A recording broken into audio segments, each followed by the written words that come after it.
श्रीपादवल्लभ दिगंबरा दिगंबरा दिगंबरा श्रीपादवल्लभ दिगंबरा दिगंबरा दिगंबरा श्रीपादवल्लभ दिगंबरा अवधूत चिंतन श्री गुरुदेव दत्त सद्गुरु स्वामी महाराज की जय.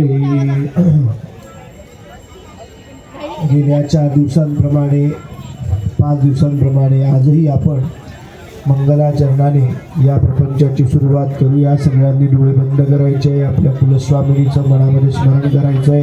सद्गुरू दत्तात्रेयांचं मनामध्ये स्मरण ठेवायचं आहे आणि मनापासून प्रार्थना करून नमस्कार करायचा आहे. अवधूत चिंतन श्री गुरुदेव दत्त.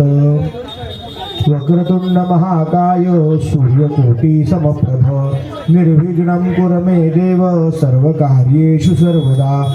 सरस्वती नमस्तुभ्यं वरदे कामरूपिणी विद्यारंभं करिष्यामि सिद्धिर्भवतु मे सदा.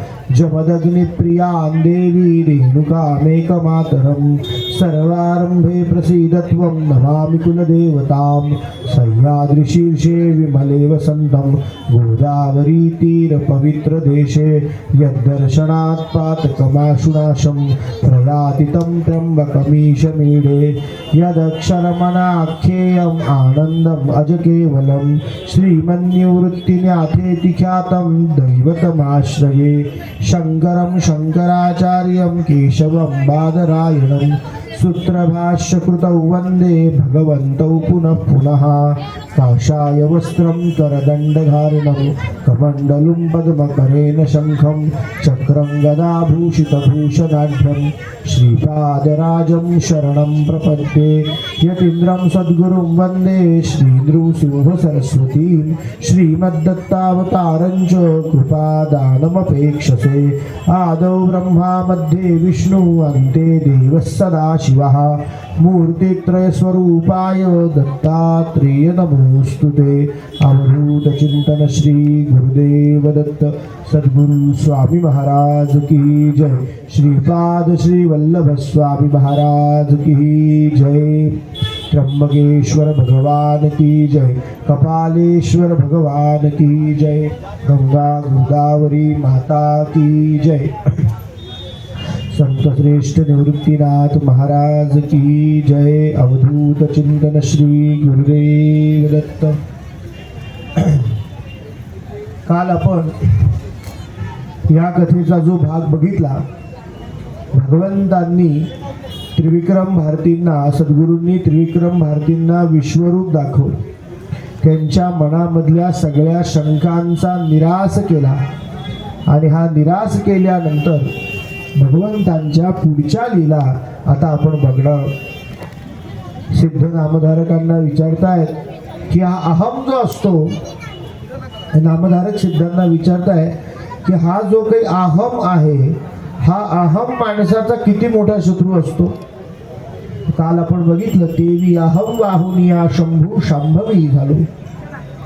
हा अहम वाहनं, हा अहम सोडणं, अहंकाराचा त्याग करणं, हेच काय आहे महत्वाचं कार्य आहे, जे सहजासहजी शक्य होणार नाही. सहजासहजी शक्य होत नाही आणि तिथेच काय होतं, आपली गफलत होते, अडून जाते गाडी. मग हे कार्य व्हावं तर कशा प्रकारे हे कार्य सिद्धीस जावं, याच्यासाठी या अहंकाराची एक कथा पुढे सिद्ध नामधारकांना सांगतात. सिद्ध नामधारकांना म्हणतात, अरे एक यवन राजा आहे. त्या राजाला असा छंद आहे की तो काय करतो, तो त्याच्याकडे सगळ्या विद्वानांना बोलवतो. धर्मज्ञ जे विद्वान आहेत, वेद म्हणणारे, वेद पठन करणारे, वेदावरती श्रद्धा असणारे, त्याचा अभ्यास असणारे, असे तो वेगवेगळ्या गावचे विद्वान त्याच्याकडे बोलवतो आणि त्याला सांगतो की तुम्ही माझ्यापाशी बसून काय करा, तुम्ही माझ्यापाशी थांबून या ठिकाणी तुम्ही माझ्यापाशी बसून मला वेदाचा, माझ्या दरबारात बसून मला वेदांचा अर्थ सांगा, वेदांची माहिती सांगा. पण तो ते सश्रद्धेने ऐकत नाहीये. ती माहिती ऐकून घेऊन आपल्याला यांच्यामध्ये फूट कशी निर्माण करता येईल, त्या माहितीचा विपर्यास करून आपल्याला कसा सांगता येईल, तोडून मोडून वेगळा अर्थ कसा जोडता येईल याच्यासाठी त्याचे सगळे प्रयत्न. म्हणून सद्गुरू म्हणतात की जे ज्ञानी आहे ते ज्ञानी माणसं आपला वेद येण्याचा अहंकार बाजूला सारतात, पण वेदाची हानी याच्या समोर सांगून व्हायला नको म्हणून ते त्याला सांगतात की आम्ही मूढ आहे, आम्हाला समजत नाही, कमीपणा घेतात. पण जे ज्ञानी नाही आहे, भर्तृहरी त्यांच्या नीतिशतकम मध्ये सांगतात की मूढ जो असतो ना, मूर्ख माणूस त्याला म्हणतात अज्ञ. काय म्हणतात? अज्ञ. समजत नाही त्याला. ज्ञान ज्याच्याकडे नाही आहे त्याला काय म्हणतात? अज्ञ. ज्ञान नाही त्याच्याकडे. आणि ज्याच्याकडे तुम्हाला विशेष वाटेल, ज्याच्याकडे पूर्ण ज्ञान आहे, संपूर्ण ज्ञान, त्याला सुद्धा काय म्हणतात? अज्ञ. आपली बाराखडी कुठून सुरू होते? अ पासून संपते कशावर? ज्ञवर. म्हणजे पूर्ण ज्ञान ज्याच्याकडे अ ते ज्ञ, त्याला सुद्धा काय म्हणायचं? अज्ञ. एकतर माणूस वेडा पाहिजे, नाहीतर तो हुशार पाहिजे, पूर्ण हुशार पाहिजे. मध्ये मध्ये काय होतं, थोडीशी अडचणच निर्माण होते. मधल्या भागाची काय असते? अडचण असते. त्याला वाटतं आपण खूप हुशार आहे, पण तसं प्रत्यक्षात नसतं. तर अशी जी काही माणसं आहे, भर्तृहरीच्या म्हणण्यानुसार ही जी माणसं आहेत, भर्तृहरी सांगतात नीतिशतकम मध्ये की एखाद्या अज्ञ माणसाला शिकवणं सोपं आहे आणि विद्वानाला तर शिकवायची आवश्यकताच नाहीये. एखादी गोष्ट तुम्हाला असं वाटतंय की ही याला आपण पटवून दिली पाहिजे, ती अज्ञ माणसाला पटू शकते, नाहीतर विद्वानाला पटू शकते. पण ज्यांनी ठरवलंय आपल्याला पटवूनच घ्यायची नाहीये, तर मधल्या माणसाला तुम्ही कितीही सांगितलं त्याला तरी ती पटणार नाहीच. मधला माणूस फार कठीण आहे. आणि अशा अहमभावाने ग्रासलेले दोन ब्राह्मण त्या राजाकडे येतात आणि ते त्याला सांगतात की राजा, आम्हाला सगळ्या वेदाचं ज्ञान आहे. कशाचं ज्ञान आहे? सगळ्या वेदाचं, सगळ्या शास्त्रांचं, सगळ्या पुराणांचं आम्हाला सगळं ज्ञान आहे. सर्वज्ञानी कोण आहे? फक्त परमात्मा आहे. सर्वज्ञान कसं असेल?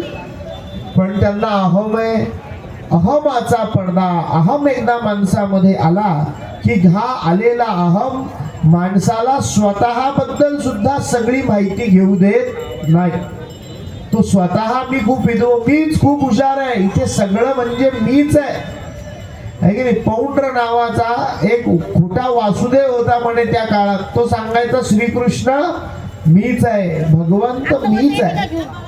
हा एकदा अहम आला, त्यांनी काय केलं, एक खोटा म्हणे हात लावून घेतला, त्याच्यावर चक्र फिरत राहायचं.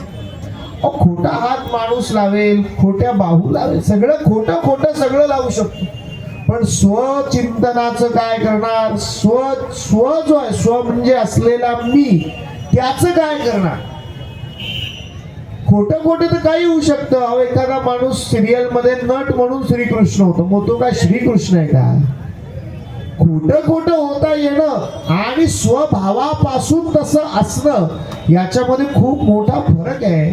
एखाद्या लाकडाला चंदनाचा सेंट मारणं आणि त्याचा 2 तास चंदनाचा वास येणं आणि उगाळल्यावर आतूनच येणारा वास चंदनाचा असणं याच्यामध्ये खूप मोठा फरक आहे की नाही? खूप मोठा फरक आहे की नाही?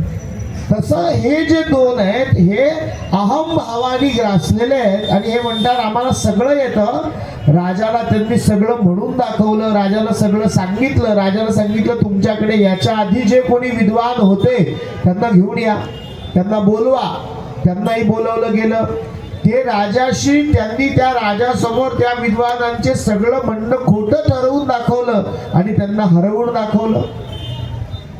हरवून दाखवल्यानंतर त्यांनी राजासमोर प्रस्ताव दिला की आमच्याकडे एवढी विद्या आहे राजन, आता आमच्या समोर टिकू शकेल असा तुझ्या नगरात तर कोणी राहिलेलं आम्हाला दिसत नाही. आम्हीच आहे सगळं. म्हणजे कोण आहे? मीच. अहमेव. हे मी, ते मी, आहो ते श्लोकच तसा आहे की नाही? माणूस आयुष्यापासून म्हणतो हा मी, तो मी, तो मी, तो मी, आणि शेवटपर्यंत त्याला कळत नाही नक्की मी कोण आहे. शरीर म्हणजे मी आहे की आत्मा म्हणजे मी आहे. आणि वयाच्या उत्तरार्धामध्ये मग भगवंताकडे प्रार्थना करतो, देवा मला याच्यातून सोडव. याच्यातून म्हणजे कशातून? शरीरातून. आणि इतके दिवस तर तो म्हणत आहे शरीर म्हणजेच मी आहे की नाही. इतके दिवस तो काय म्हणत होता? हे शरीर म्हणजे मी आहे. मला ऐकू येत नाही म्हणजे कोणाला ऐकू येत नाही? शरीराला. मला चालता येत नाही म्हणजे कोणाला चालता येत नाही? शरीराला. मला भूक लागली म्हणजे कोणाला भूक लागली? शरीराला. आणि वयाच्या उत्तरार्धात, अहो भारतातले कशाला, तुम्ही फॉरेनच्या माणसाकडे जा, शेवटी उत्तरार्धात काय म्हणणार आहे? मला याच्यातून सोडव. आता कोणाला सुटायचं आहे, कशातून सुटायचं आहे की नाही? आता कोणाला आणि कशातून सुटायचं आहे? राहू दे, ठेवून दे, नाही होते ते बंद करून टाका आणि ठेवून द्या खाली. मला याच्यातून म्हणजे कशातून सुटायचं आहे आणि कशातून सुटायचं आहे आपल्याला? उत्तरार्धामध्ये माणसाला जेव्हा या जीवनाचा अनुभव येतो, काही गोष्टी कळण्याचे साधनं दोन आहेत. माणसाला ज्ञान मिळण्याची साधनं किती आहेत? दोन. माहिती मिळण्याची साधनं खूप आहे. माहिती खूप ठिकाणून आपल्याला मिळू शकते. इन्फॉर्मेशन आणि नॉलेज अशा दोन गोष्टी आहेत. इन्फॉर्मेशन मिळायला तर खूप साधनं आहे. आता तर त्याच्यात वाढच आहे. आता तर इंटरनेटच आहे की नाही. इन्फॉर्मेशन, माहिती मिळण्याची साधनं खूप. ज्ञान मिळण्याची साधनं किती आहे? दोन. पुराण काळापासून, सत्ययुगापासून ज्ञानाची साधनं शास्त्र सांगतं दोनच आहे. आणि अजून सुद्धा किती आहे? दोनच आहे. शास्त्र सांगतं पहिलं ज्ञानाचं साधन येतोय म्हणजे अनुभव. ज्ञान कशाने मिळतं? अनुभवाने. एखाद्याने, लहान मुलगा आहे, दिव्याला हात लावून पाहिला पहिल्या वेळेस, चटका बसला. आता कळलं दिवा कसा आहे? गरम. कोणी सांगितलं नाही त्याला. पहिलं ज्ञान कशाने मिळतं? अनुभवाने. पण अनुभवाने सगळं ज्ञान या जीवन कालामध्ये मिळणं शक्य आहे का? विष प्यायचं ज्ञान अनुभवाने कसं मिळेल? आणि कोणाला सांगायचं नंतर? विषाने माणूस मरतो हा अनुभव जर घेतला तर ते ज्ञान पुढच्याला सांगायचं कसं? आणि हे घेतलेलं ज्ञान कामात यायचं कसं? येईल का? पोहता येत नाही, कोणाकडून शिकलो नाही, जाऊन पाण्यात उडी मारली, अनुभवाने ज्ञान घ्यायचं ठरवलं की पाण्यात माणूस बुडतो. म्हशीसारखं त्याला स्वतःहून पोहता येत नाही. माणसाने अनुभवाने बघितलं. म्हणजे अशी गोष्ट सांगतात की बा एक म्हैस आहे, त्या मालकाने दुसरी म्हैस आणली. पहिली म्हैस पाण्यात पोहायची आणि दुसरी सोडून दिली, ती पोहायला लागली. काठावर बसलेल्या एकाने बघितलं की अरे म्हैस एका म्हशीला जर पोहता येतं तर दुसरीला पोहता येत आहे, तिला काही या मालकाने पोहायला शिकवलं नाही. त्यांनी त्या अनुभवाचा अर्थ असा काढला की जर एक माणूस पोहत असेल तर दुसऱ्यालाही पोहता यायला पाहिजे. आणि त्यांनी पोहणारा माणूस बघितला आणि स्वतः उडी मारली, परत वर गे आला. अनुभवाच्या पुढे जाण्यासाठी तो काही वर आला नाही. तो अनुभव शेवटचा अनुभव, काय उपयोग नाही त्या अनुभवाचा. म्हणजे सगळ्या गोष्टी पहिल्या मार्गाने प्राप्त होऊ शकत नाही. अनुभवाच्या मार्गाने सगळ्या गोष्टी मिळत नाही. म्हणून दुसरा मार्ग लागतो. त्या दुसऱ्या मार्गाचं नाव आहे गुरु. दुसऱ्या मार्गाचं नाव काय आहे? गुरु. कुठल्याही क्षेत्रात जा, सायन्सच्या क्षेत्रात जा, इन्फॉर्मेशन टेक्नॉलॉजीचे जा, मेकॅनिकल जा, इलेक्ट्रॉनिक जा, कशातही जा, मास मीडियामध्ये जा, कशातही जा, सगळ्या गोष्टी अनुभवाने साध्य होत नाही. म्हणून शाळा काढली की बाकीच्यांचे अनुभव संग्रहित करून शिकवता आले पाहिजे. मीच सगळे अनुभव घेऊ शकत नाही. जमेल का सगळे अनुभव घेऊन आयुष्य जगायला? नाही जमणार. काही गोष्टी या वेगवेगळी प्रमाण असतात. तुम्हाला माहिती का? कुठली गोष्ट, आता मी इथून हे व्याख्यान सांगतो, मी कशाने सांगतो? पूर्वाचार्यांच्या प्रमाणाने, आहे की नाही, शास्त्र वाक्य प्रमाणाने. पुराण वाक्य प्रमाणाने, वेद वाक्य प्रमाणाने किंवा इष्ट वाक्य प्रमाणाने, की आमचे मोठे गुरुजी सांगतात म्हणून सांगतो. कालच आपण बघितलं, माझं काय आहे याच्यात, काही नाही. सगळं मी कोणाच्या तरी प्रमाणाने सांगतो. भर्तृहरी असं म्हणतात, नामदेव महाराज असं म्हणतात, ज्ञानेश्वर महाराज असं म्हणतात, तुकाराम महाराज असं म्हणतात. त्या प्रमाणाने मी सांगतो म्हणून तुम्ही ऐकायला आले. ही कोणाची कथा आहे? सद्गुरूंची कथा चालली आहे, त्या प्रमाणाने चालली आहे म्हणून आपण ऐकायला बसलो. मी माझी कथा सांगायला लागलो तर तुम्ही ऐकाल का? माझा लहानपणी मी असं करायचो, मोठेपणी असं करायचो, तुम्ही तुमची काय कथा लावली आहे? ते ऐकायला कोणी बसणार नाही ना. प्रमाण महत्वाचं आहे. प्रत्येक गोष्टीसाठी काय महत्वाचं आहे? प्रमाण. आपल्या समोर लाख मोठा एक डबा भरून साखर आहे, पण गुलाबजाम स्वादिष्ट करायचं तर त्याचं प्रमाण आहे की नाही? खूप साखर टाकली म्हणजे गुलाबजाम छान असं म्हणता येईल का? चहामध्ये 5 चमचे साखर टाकली, आता तो बशीला चिटकतो कप, आहे की नाही? पहिल्या वेळेस कप घेतला असा पिला, बशी घेतली पिली. दुसऱ्या वेळेस कप त्याच्यात ठेवला, बशी कपालाच. एवढी साखर टाकली, मग म्हणायला पाहिजे नाही खूप गोड आहे भाऊ, मी तुमच्या प्रेमापोटी एवढी साखर टाकली, चालेल का? नाही. उत्तम वाटेल का ते? नाही. अप्रमाण आहे ना, ते प्रमाणित नाहीये.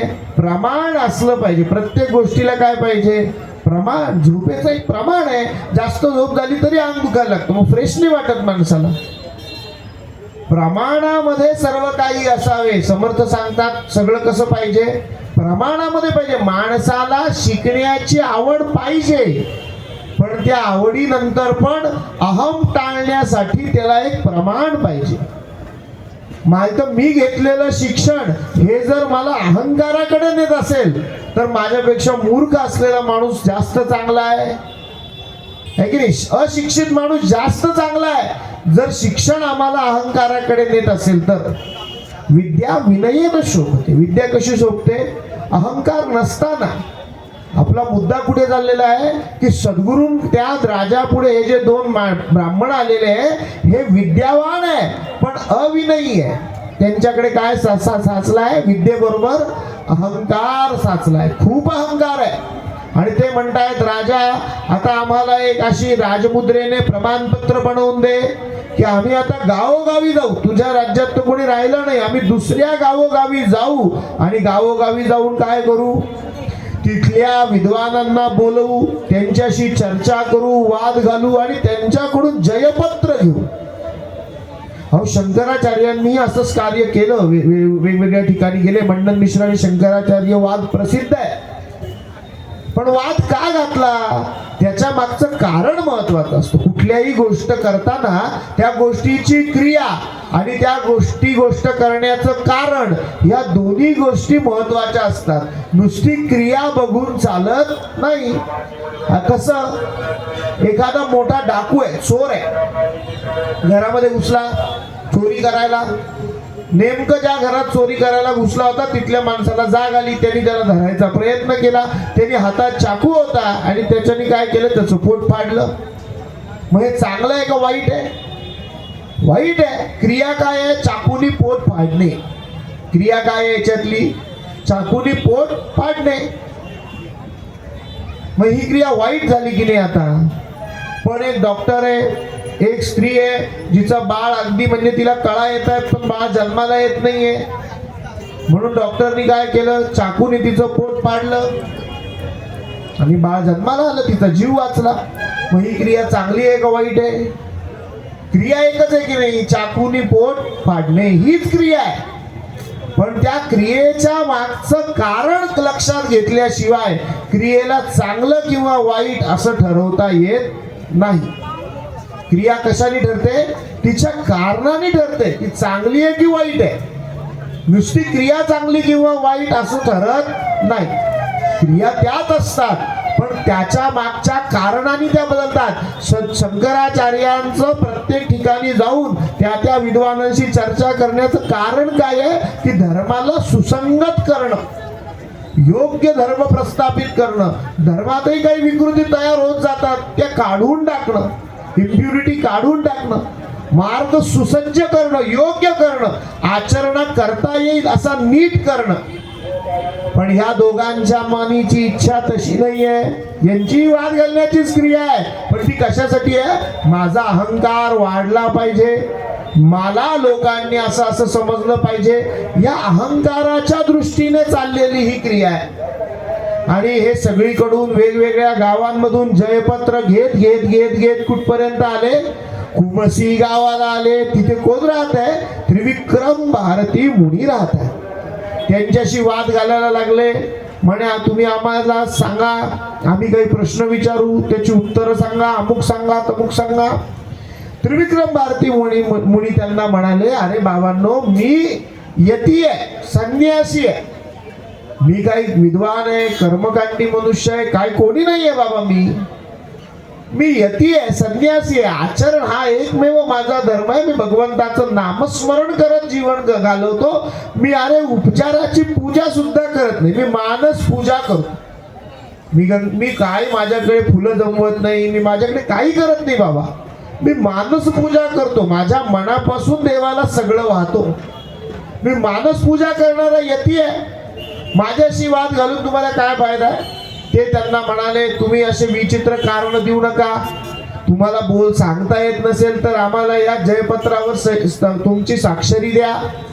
हे जयपत्र आम्हाला दिलंय, हे तुम्ही हरलंय असं याच्यावर लिहून द्या. त्रिविक्रम भारती मुनी तुम्हाला सांगितलं मी की दुसऱ्याचं अहित होतंय हे पाहून सुद्धा ज्याचं चित्त द्रवतं, ज्याला वाईट वाटतं, नाही तर जाऊ द्या होतंय त्याचं तो पाहिल असं न करता, ज्याला दुसऱ्याचं काहीतरी अहित होतंय, अरे तुझं चुकीचं चाललंय असं ज्याला सारखं सांगावंच वाटतं ना, त्याला म्हणतात सज्जन. तुकाराम महाराज म्हणता की नाही, सज्जनांचं हृदय कसं लोण्यासारखं आहे. पण सुभाषितकार पुढे जाऊन म्हणतात, आपण हा सुभाषित बघितलं, यद वदंती कवयः तद अलीकम, ते खोटं आहे की नाही. दुसऱ्यांचा ताप बघून, म्हणजे दुसऱ्याचा ताप बघून लोण्याला थोडी आस लागली की लोणी वितत. पण सज्जनांचं चित्त कसं आहे? लोण्यापेक्षा मृदू आहे, ते दुसऱ्याला आस लागलेली पाहून पण वितळत.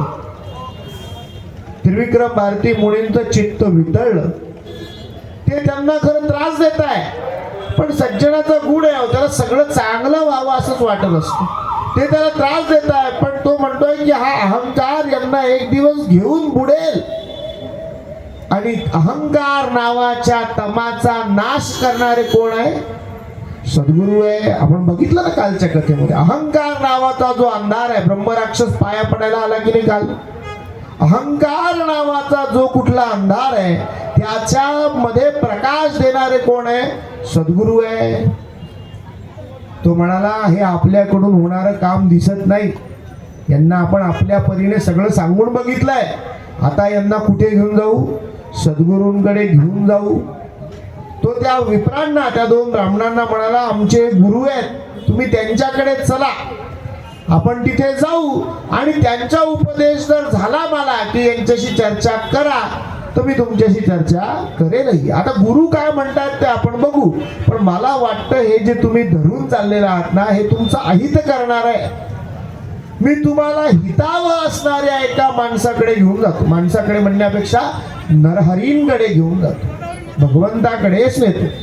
पण तुम्हाला सांगतो, अहमपणाचा पडदा आपण काल दुर्योधनाच्या उदाहरणावरून बघितलं. अहमपणाचा पडदा इतका दाट असतो की मूर्खाला सद्गुरू दिसतो. प्रत्येक कथेत दिसले की नाही, जीभ कापायला आलेला मूर्ख आहे. मंदमती विप्रासी देखिता सद्गुरू, धरले चरण त्याने, आहे की नाही. त्यांनी बघितलं आणि पाय धरले. आधी पण एक मंदमती विप्रा श्रीपादांचे पाय धरणारा, ज्याच्या आईला नृसिंह सर, तू पुढच्या जन्मात नृसिंह सरस्वती महाराजांची माता होशील आणि तुझ्या पोटी मी जन्म घेईल, असं शनी प्रदोषाच्या व्रताने तिला साध्य झालेला हा जन्म आहे. तेव्हा सुद्धा तिचा त्या जन्मातला मुलगा कसा आहे? मूढमती आहे, पण दिसल्या दिसल्या पाया पडलाय. अहो, अहंकार नसला की सगळं चालतं. मग विद्या अविद्या हा दुय्यम भाग आहे. सगळ्यात जास्त महत्वाचा काय? अहंकार. अहो, दुर्योधनाला अहंकार नसताना खड्ड्यात पडून तो एकटा गेला असता, पण अहंकाराने तो सगळे 100 कौरव, अख्खं हस्तिनापूर, अख्खी सेना, त्याचे मित्र कर्ण, द्रोणाचार्य, कृपाचार्य, भीष्म सगळ्यांना घेऊन गेला. कशाने? अहंकाराने. तो मूर्ख असता तर काय झालं असतं, तो एकटा गेला असता त्याच्यावर काय होणार होतं. पण अहंकार किती भयावह आहे. तो सगळ्यांचा नाश करतो, आप्तांचा नाश करतो, स्वकीयांचा नाश करतो, जवळच्यांचा नाश करतो. हा पडदा त्यांचा होणारा नाश बघत सुद्धा नाही. इतका अहंकार कसा आहे, अंधारासारखा आहे. हा समोरचं काही दिसू देत नाही. याव हे विप्र महाराजांच्या समोर नेऊन बसवले. आयती संधी परब्रह्माच्या समोर बसण्याची मिळाली. पण तुम्हाला मी काल सांगितलं, सगळ्यांची पाया पडण्याची इच्छा होत नाही. ती इच्छा होणं सुद्धा आपल्या प्रारब्धामध्ये लागतं, आपल्या नशिबात लागतं, त्याच्याशिवाय होत नाही. ती कशाला, कथा ऐकण्याची इच्छा होणं, कथा करण्याची इच्छा होणं, ती ऐकायला येणं. काहीतरी प्रत्येकाच्या मागे एक ना दोन व्याप असतातच. तारुण्य असो, म्हातारपण असो, काही असो. अनायासे झालेली इच्छा, माणसं कापसं घालून झोपतात का, झोप येत नाही, कथा ऐकू येते सारखी म्हणून. अनायासे अशी घराची खिडकी उघडी आहे, असं भागवत कुठून तरी ऐकायला येत आहे. पण तुमचं नशीब नाही ना. माणूस काय करतो, कापूस घालून झोपतो. कथा नको, झोप यायला पाहिजे. जाणं तर सोडा तिथपर्यंत, हे आपल्या प्रारब्ध योगाचा भाग आहे. तिथपर्यंत जाणं, त्यांचं कीर्तन श्रवण होणं. अहो सद्गुरूंचं कीर्तनाचं एवढं प्रारब्ध लागतं, समोर बसायला किती लागत असेल. त्या विप्रांच्या भाग्याने ते तिथपर्यंत पोहोचले, समोर जाऊन बसले, पण पाया पडण्याची इच्छा होईना. नृसिंह सरस्वती महाराजांची ओळख करून दिली त्रिविक्रम भारती मुनींनी आणि सांगितलंय आमचे गुरु आहे, तुम्ही यांना काय आहे ते विचारा. त्यांनी त्यांना सांगितलं, अहो हे माझ्याकडे दोघं जण आले, माझ्याशी वाद घालत होते, यांना मी खूप समजवलं, अरे तुम्ही करताय तर चुकीचं आहे, माझं ऐका. पण हे काय ऐकायला तयार नाही. महाराज मला दिसतंय की यांचं पुढे जाऊन आहित होणार आहे. रावणाचा भाऊ विभीषण आहे की नाही, रामचंद्र दोघांच्याही समोर होते की नाही. पण अहंकाराने रामचंद्रांना रावण ओळखू शकला, पण विभीषणाने ओळखलं की नाही. एकाच आईच्या उदरातून आलेले आहेत, एकाच संस्कारात वाढले. रावणाच्या भोवती राक्षस होते, विभीषणाच्या भोवती कोण होतं मग लंकेत, राक्षसच होती की नाही. तिथे कोण होतं, विभीषणाने वेगळी कोचिंग लावली होती का, की विभीषणाला वेगळे वेगळे येतात. तुकडी ब मध्ये विभीषण आणि ड मध्ये रावण, असं काय होतं का, नाही. प्रारब्ध योग आहे, प्रारब्धानी ते ओळखता तर आलं पाहिजे की नाही, आणि ती पाया पडण्याची इच्छाही झाली पाहिजे. तशी झाली नाही यांना. आणि महाराजांनी त्यांना सांगायला सुरुवात केली, अरे बाबा हे त्रिविक्रम भारती आमचे हे म्हणतायत की तुम्ही वेद सगळा जाणतात म्हणे. त्यांनी त्यांना सांगितलं, हो मग सगळा म्हणजे तुम्ही काही सांगा, सगळा वेद कंठस्थ आहे. एक कशाला, सगळे वेद कंठस्थ आहे, सगळे पुराण माहिती आहे, सगळे शास्त्र माहिती आहे, आम्हाला सगळं माहिती आहे. महाराज त्यांना म्हणतात, सगळं कसं तुम्हाला माहिती आहे, सगळं किती आहे जर कोणालाच माहिती नाही तर तुम्हाला कसं माहिती आहे. पूर्णाची व्याप्ती कुठपर्यंत आहे, इंग्लिश मध्ये सांगायचं तर इन्फिनिटी कुठपर्यंत आहे, हे कोणालाच माहिती नसतं, पण तुम्हाला कसं माहिती. महाराज त्यांना सांगतात, अरे बाबा भारद्वाज नावाचे मुनी होते, यांना सगळा वेद शिकावा अशी इच्छा झाली. त्यांनी खूप प्रयत्न केले, साधना केली, त्याच्यानी त्यांना लवलेश म्हणजे ही जी अंगावर लव असते ना, हिचा छोटा भाग एवढं काहीतरी कळालं. थोडस त्यांना लक्षात आलं, हे केवळ माझ्याकडून चालणाऱ्या भौतिक प्रयत्नाने हे शिकणं शक्य नाही. म्हणून त्यांनी काय केली, ब्रह्मदेवांची तपश्चर्या केली. आणि आता जे माझ्याकडून शक्य नाही ते कृपेने प्राप्त व्हावं, आहे की नाही. दोन गोष्टी असतात, एक असतं स्वप्रयत्न आणि दुसरी असते कृपा. दुसरी काय असते, कृपा. अहो आपण रोज कृपा अभिलाषी माणूस असतोच. लहान मुलगा आहे, सोपं उदाहरण तुम्हाला सांगतो. लहान मुलगा आहे, त्याला या उंच कठड्यावर येऊन बसायचं, पायऱ्या नाही आहे असं समजा, त्याला इथे येऊन बसायचं. आता हे स्वप्रयत्नाने शक्य आहे का, नाही. पण तो उद्धट असेल ना तर चालणारा माणूस पण म्हणेल, जाऊ दे याला नका बसू. विनयशील असेल आणि एखाद्या चालणाऱ्या माणसाला जरी कृपा मागितली की अरे तू थोडी मदत करतो का बसवायला, चांगलं त्याला काका मामा चालणाऱ्या माणसाला काहीतरी म्हटलं, अहो काका मला इथे बसायचंय, स्वप्रयत्नाने हे शक्य होत नाही, तुम्ही हातभार लावता का, म्हणजे कृपा करता का माझ्यावर थोडीशी, कृपया मला इथे बसवता का. कृपा मागितली ना तर तो माणूस उचलेल आणि बसून देईल. साध्य झालं की नाही वर बसणं, स्वप्रयत्नाने करायला त्याला 10 वर्ष वाट पाहावी लागली असती तेवढी उंची होईपर्यंत. पण हे साध्य कशाने झालं, कृपेने. अहो आपल्यापेक्षा थोडा मोठा असलेला माणूस जर हे कार्य साध्य करू शकतो तर हजारो लाखो वर्ष मोठी असलेली प्रकृती, भगवंत हा परब्रह्म, त्याच्या कृपेने काय नाही आपल्याला साध्य करून देऊ शकत, सगळं साध्य करून देऊ शकतो जे माझ्या स्वप्रयत्नाने तेवढं साध्य. याचा अर्थ मी प्रयत्नच करू नये असाही नाहीये, पण सगळ्याच गोष्टी प्रयत्न साध्य असाही नाहीये, याचं सुद्धा एक प्रमाण आहे. मग त्या भारद्वाज मुनींना असं वाटलं की ब्रह्मदेवाच्या कृपेने आता मी वेद संपादन केले पाहिजे जे स्वप्रयत्नाने होत नाहीये. भगवंताची प्रार्थना केली, तपश्चर्या केली, खूप वर्ष तपश्चर्या केल्यानंतर ब्रह्मदेव प्रसन्न झाले. भारद्वाज मुनींना म्हणाले मागा, मुनीवर तुम्ही काय वर मागता मागा. भारद्वाज म्हणाले ब्रह्मदेवा मला सगळं वेदाचा पूर्ण भाग शिकण्याची इच्छा आहे. नुसते 4 वेद असले, पूर्ण भाग. ब्रह्मदेव हसले.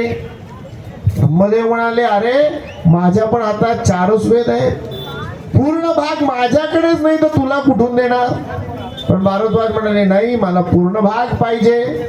ब्रह्मदेव म्हणाले मग एक काम कर, तुला मी पूर्ण भाग किती आहे ते दाखवतो, मग तू ठरव पाहिजे की नाही. भारद्वाजांना ब्रह्मदेवांनी दिव्य दर्शन दिलं, मनामध्ये स्मृती दिली आणि भारद्वाज मुनींच्या डोळ्यासमोर वेद राशी दिसायला लागल्या. अशा डोंगरासारख्या राशी की ज्याचा फक्त खालून डोंगर दिसतोय, तो मध्य अंत कुठे हे कळायला तयार नाही. आणि असे किती डोंगर दिसले, 4. भारद्वाज मुनींना कळलं हे खरंच होण्यासारखं नाही. हा एकच डोंगर किती दिवस चढत बसणार, हा चढताच दम लागेल, दुसऱ्याला कधी यायचा. हाच आनंद दिसतो, संपतच नाही. खालून फक्त सुरू कुठून होतोय ते कळतोय, संपतो कुठे हे कळायला तयार नाही. भारद्वाज मुनी ब्रह्मदेवाला म्हणले देवा आता माझ्या क्षमतेप्रमाणे द्या. आपण पहिले म्हणून बघतो सगळं द्या म्हणून, मग नंतर आपण काय म्हणतो नाही तुम्हाला योग्य वाटते जे मला झेपणारे तेच. नाटकाची तालीम असते, पहिले हुरुरीने हुशारीने माणसं येतात आणि म्हणतात हो मला नाटकात मुख्य रोल द्या, सगळे डायलॉग मलाच द्या. आणि जेव्हा ते पाठ होत नाही तेव्हा म्हणतात नाही मला झेपेल ते द्या. अजून काय मला हे पाठ होत नाही, मग आता हे नको, आता किती द्या, मला झेपेल ते द्या. है की नाही. हुशारीने आपला लहान मुलगा असतो, हुशारीने म्हणतो नाही आई तू कशाला काम करते, हुशारीने हे सगळं मी उचलतो. एवढं मोठं वॉशिंग मशीनचं खोकं असतं, तो म्हणतो नाही कशाला माणसं पाहिजे, मी उचलतो. लहान मुलगा आहे, हुशारीने म्हणतो लाड उचलायला जातो. आई म्हणते आता नाही झेपायचं बाबा, ही पर्स तू पकड, याला माणसंच बोलू. जे झेपेल ते द्यायचं काम कोण करते, आई करते. अरे हे तुला एवढंच झेपणार आहे, याच्या पुढचं झेपणार नाही. गुरु आमची माऊली आहे की नाही, झेपेल तेवढंच देतील, विनाकारण जास्त ओझं घ्यायचं आपलं स्लिप डिस्क करून घ्यायची पाठीला कोणी सांगितलंय. ते झेपण्यासाठी पण तेवढं पहिले कार्य करावं लागतं. झेपलेल्या गोष्टी हळूहळू उचलावं लागतं. तो रोम मध्ये एक हरक्युलिस होता म्हणे, तो हरक्युलिस काय करायचा, बैल असं डोक्यावर घेऊन पळायचा, मोठा बैल. लोकांना आश्चर्य वाटायचं मोठा बैल हा कस काय घेऊन फिरतो. त्याला विचारलं कस काय रे बाबा, तो म्हणे हा बैल आणि मी बरोबरच मोठे झालो. पहिले हा 5 किलो होता, छोटासा एवढा, मी उचलायचो घ्यायचो पळायचो. त्याची सवय झाल्यावर हा 10 किलोचा झाला, मग मी हळूहळू 10 किलोची सवय केली. मग हा 20 किलोचा झाला, हळूहळू हा 100 किलो झाला. पण मी सवय कुठून केली, 5 किलो पासून. एकदम 100 किलोचा बैल काय उचलता आलेला नाही, आणि सवय करत गेलो तसं करता आलं. पहिले 5 जोर, 100 जोर, हजार मारणारे पैलवान आहेत की नाही, पण पहिल्या दिवशी म्हटलं 1000, दुसऱ्या दिवशी गैरहजर. पहिल्या दिवशी 1000 जोर मारले की दुसऱ्या दिवशी माणूस गैरहजर. कारण क्षमता वाढवली का नाही. ब्रह्मदेवांनी भारद्वाजाला सांगितलं, भारद्वाजा या काही वेद राशींची आपली क्षमता नाही. तुम्हाला तो भारद्वाज मुनी सुद्धा ब्रह्मदेवांना म्हणाले, देवा जेवढं मला झेपतंय तेवढं द्या. किती दिलं ब्रह्मदेवानी? 3 मुठी दिली, 4 मुठी दिल्या, प्रत्येक राशीतली 1 मूठ दिली. बाबा एवढं घे, आणि हेच पूर्ण होणार नाही. सद्गुरु सांगतायत त्या मदांध झालेल्या विप्रांना की अरे भारद्वाज मुनी, एवढे कल्पांत आयुष्य असलेला मुनी, त्याला जमलं नाही. तुला कलियुगाचं एक निश्चित सीमित आयुष्य आहे, कधी जमणार सगळा वेद शिकणं? अहो म्हणे पुढे वेदव्यासांनी या वेदाचे भाग केले आणि 4 जणांना 4 वेगवेगळे वाटून दिले की हे शिका, म्हणजे तरी पूर्ण शिकणं होईल. एक यजुर्वेद शिका, ऋग्वेद शिका, सामवेद, अथर्ववेद शिका, वाटून दिले म्हणजे तरी तो नीट पूर्ण शिकणं होईल. सगळं काय होणार नाही. आपलं आयुष्य किती हो? शतायुष्य, फार झालं तर 100 वर्ष, आता ते कमीच होत चाललं. जुन्या काळामध्ये किती माणसं दिसायची 100ची, आता किती राहिली? किती दिसतात? किती लोकांना गॅरंटी आहे की मी 100 जगेल? आता पाठ दुखते, पाय दुखतो, स्लीप डिस्टर्ब होतो, ब्रेन हॅमरेजेस होतं. अहो 12 वर्षाच्या 10 वर्षाच्या मुलांना हार्ट अटॅक येतो. कधी ऐकलं होता 10 वर्षाच्या मुलाला हार्ट अटॅक? 5वीतल्या मुलाला, 2रीतल्या मुलाला हार्ट अटॅक, 7वीत काय त्याच्या हार्टवर प्रेशर आहे? एवढी कुठली घराची जबाबदारी?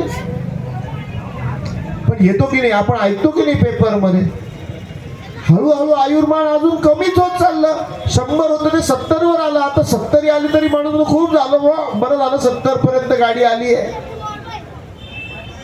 एवढे उपचार वाढले. खरं म्हणजे उपचार वाढल्यानंतर आयुर्मान वाढायला पाहिजे होतं की कमी व्हायला पाहिजे होतं? आपोआप जात होता माणूस 80ला पहिले, आता 80 वर टेकू मिळालं, 100 जायला पाहिजे होता की नाही? उपचार नावाचा मेडिकलचा टेकू मिळाला त्याला, त्याच्यावर उपचार झाले, बरं केलं त्याला.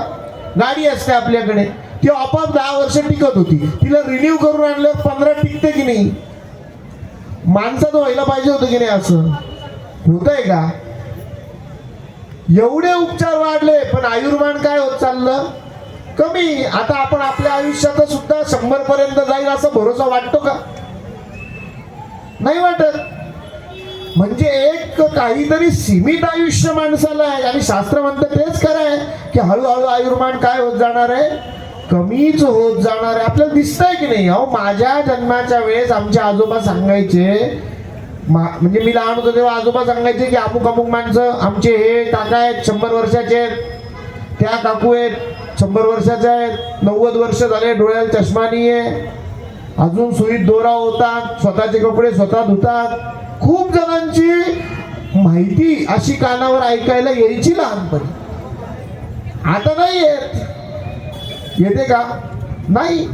पुढे अजून कमी होईल. 60लाच थकले आहे की नाही, 40ला चालता येणं बंद झालं, हळूहळू असंच ऐकायला येईल. आणि का? उपचार वाढले तरी. खरं उपचार वाढल्यावर असं यायला पाहिजे होतं की आपोआप त्या 80 पर्यंत जात होते, आता उपचार मिळाले, आता 100 मस्त टकाटक. होत आहे का? असं होत नाही ना. विचार करण्यासारखी गोष्ट आहे की नाही? असं कसं व्हावं? उपचाराने आयुर्मान वाढायला पाहिजे होतं, पण उपचार अद्ययावत होत गेले आणि आयुर्मान कमी होत गेलं. ही विसंगती कशी व्हावी? शास्त्र सांगतं पुराण काळापासून, सत्ययुगापासून आयुर्मान काय होत आलंय? कमीच होत आलंय.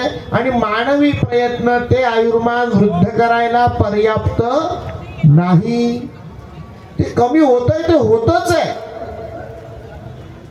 सद्गुरु त्याला सांगतात, ब्रह्मदेव भारद्वाजांना सांगतात आपला आयुर्मान, म्हणून आयुर्मान कमी आहे. माणसाला एवढं सगळं कल्पांत आयुष्य नाही, कल्पकल्पांचं, हजारो वर्षाचं. चांगदेवान जर 1400 पण नाही. मग काय करायचं? तर म्हणून वेदाचे भाग केले की हे हळूहळू शिका, एवढं शिका, ते तरी पूर्ण होईल एक एक गोष्ट. दिली. सद्गुरूंनी त्यांना समजून सांगितलं, अरे भारद्वाजाची अशी गोष्ट आहे, तुम्हाला सगळा वेद येतो असं तुम्ही कसं म्हणता? मी तुम्हाला एक संधी देतो, तुम्ही इथपर्यंत आला, अहमभावाने आला, पण आता मी तुम्हाला ही गोष्ट सांगितली, तुम्ही या त्रिविक्रम भारती मुनींची क्षमा मागा आणि तुम्ही इथून निघा. तुमच्यावर रोष ओढवून घेऊ नका. या अहंकाराचा जो परिपाक आहे तो केवळ आणि केवळ अंत आहे.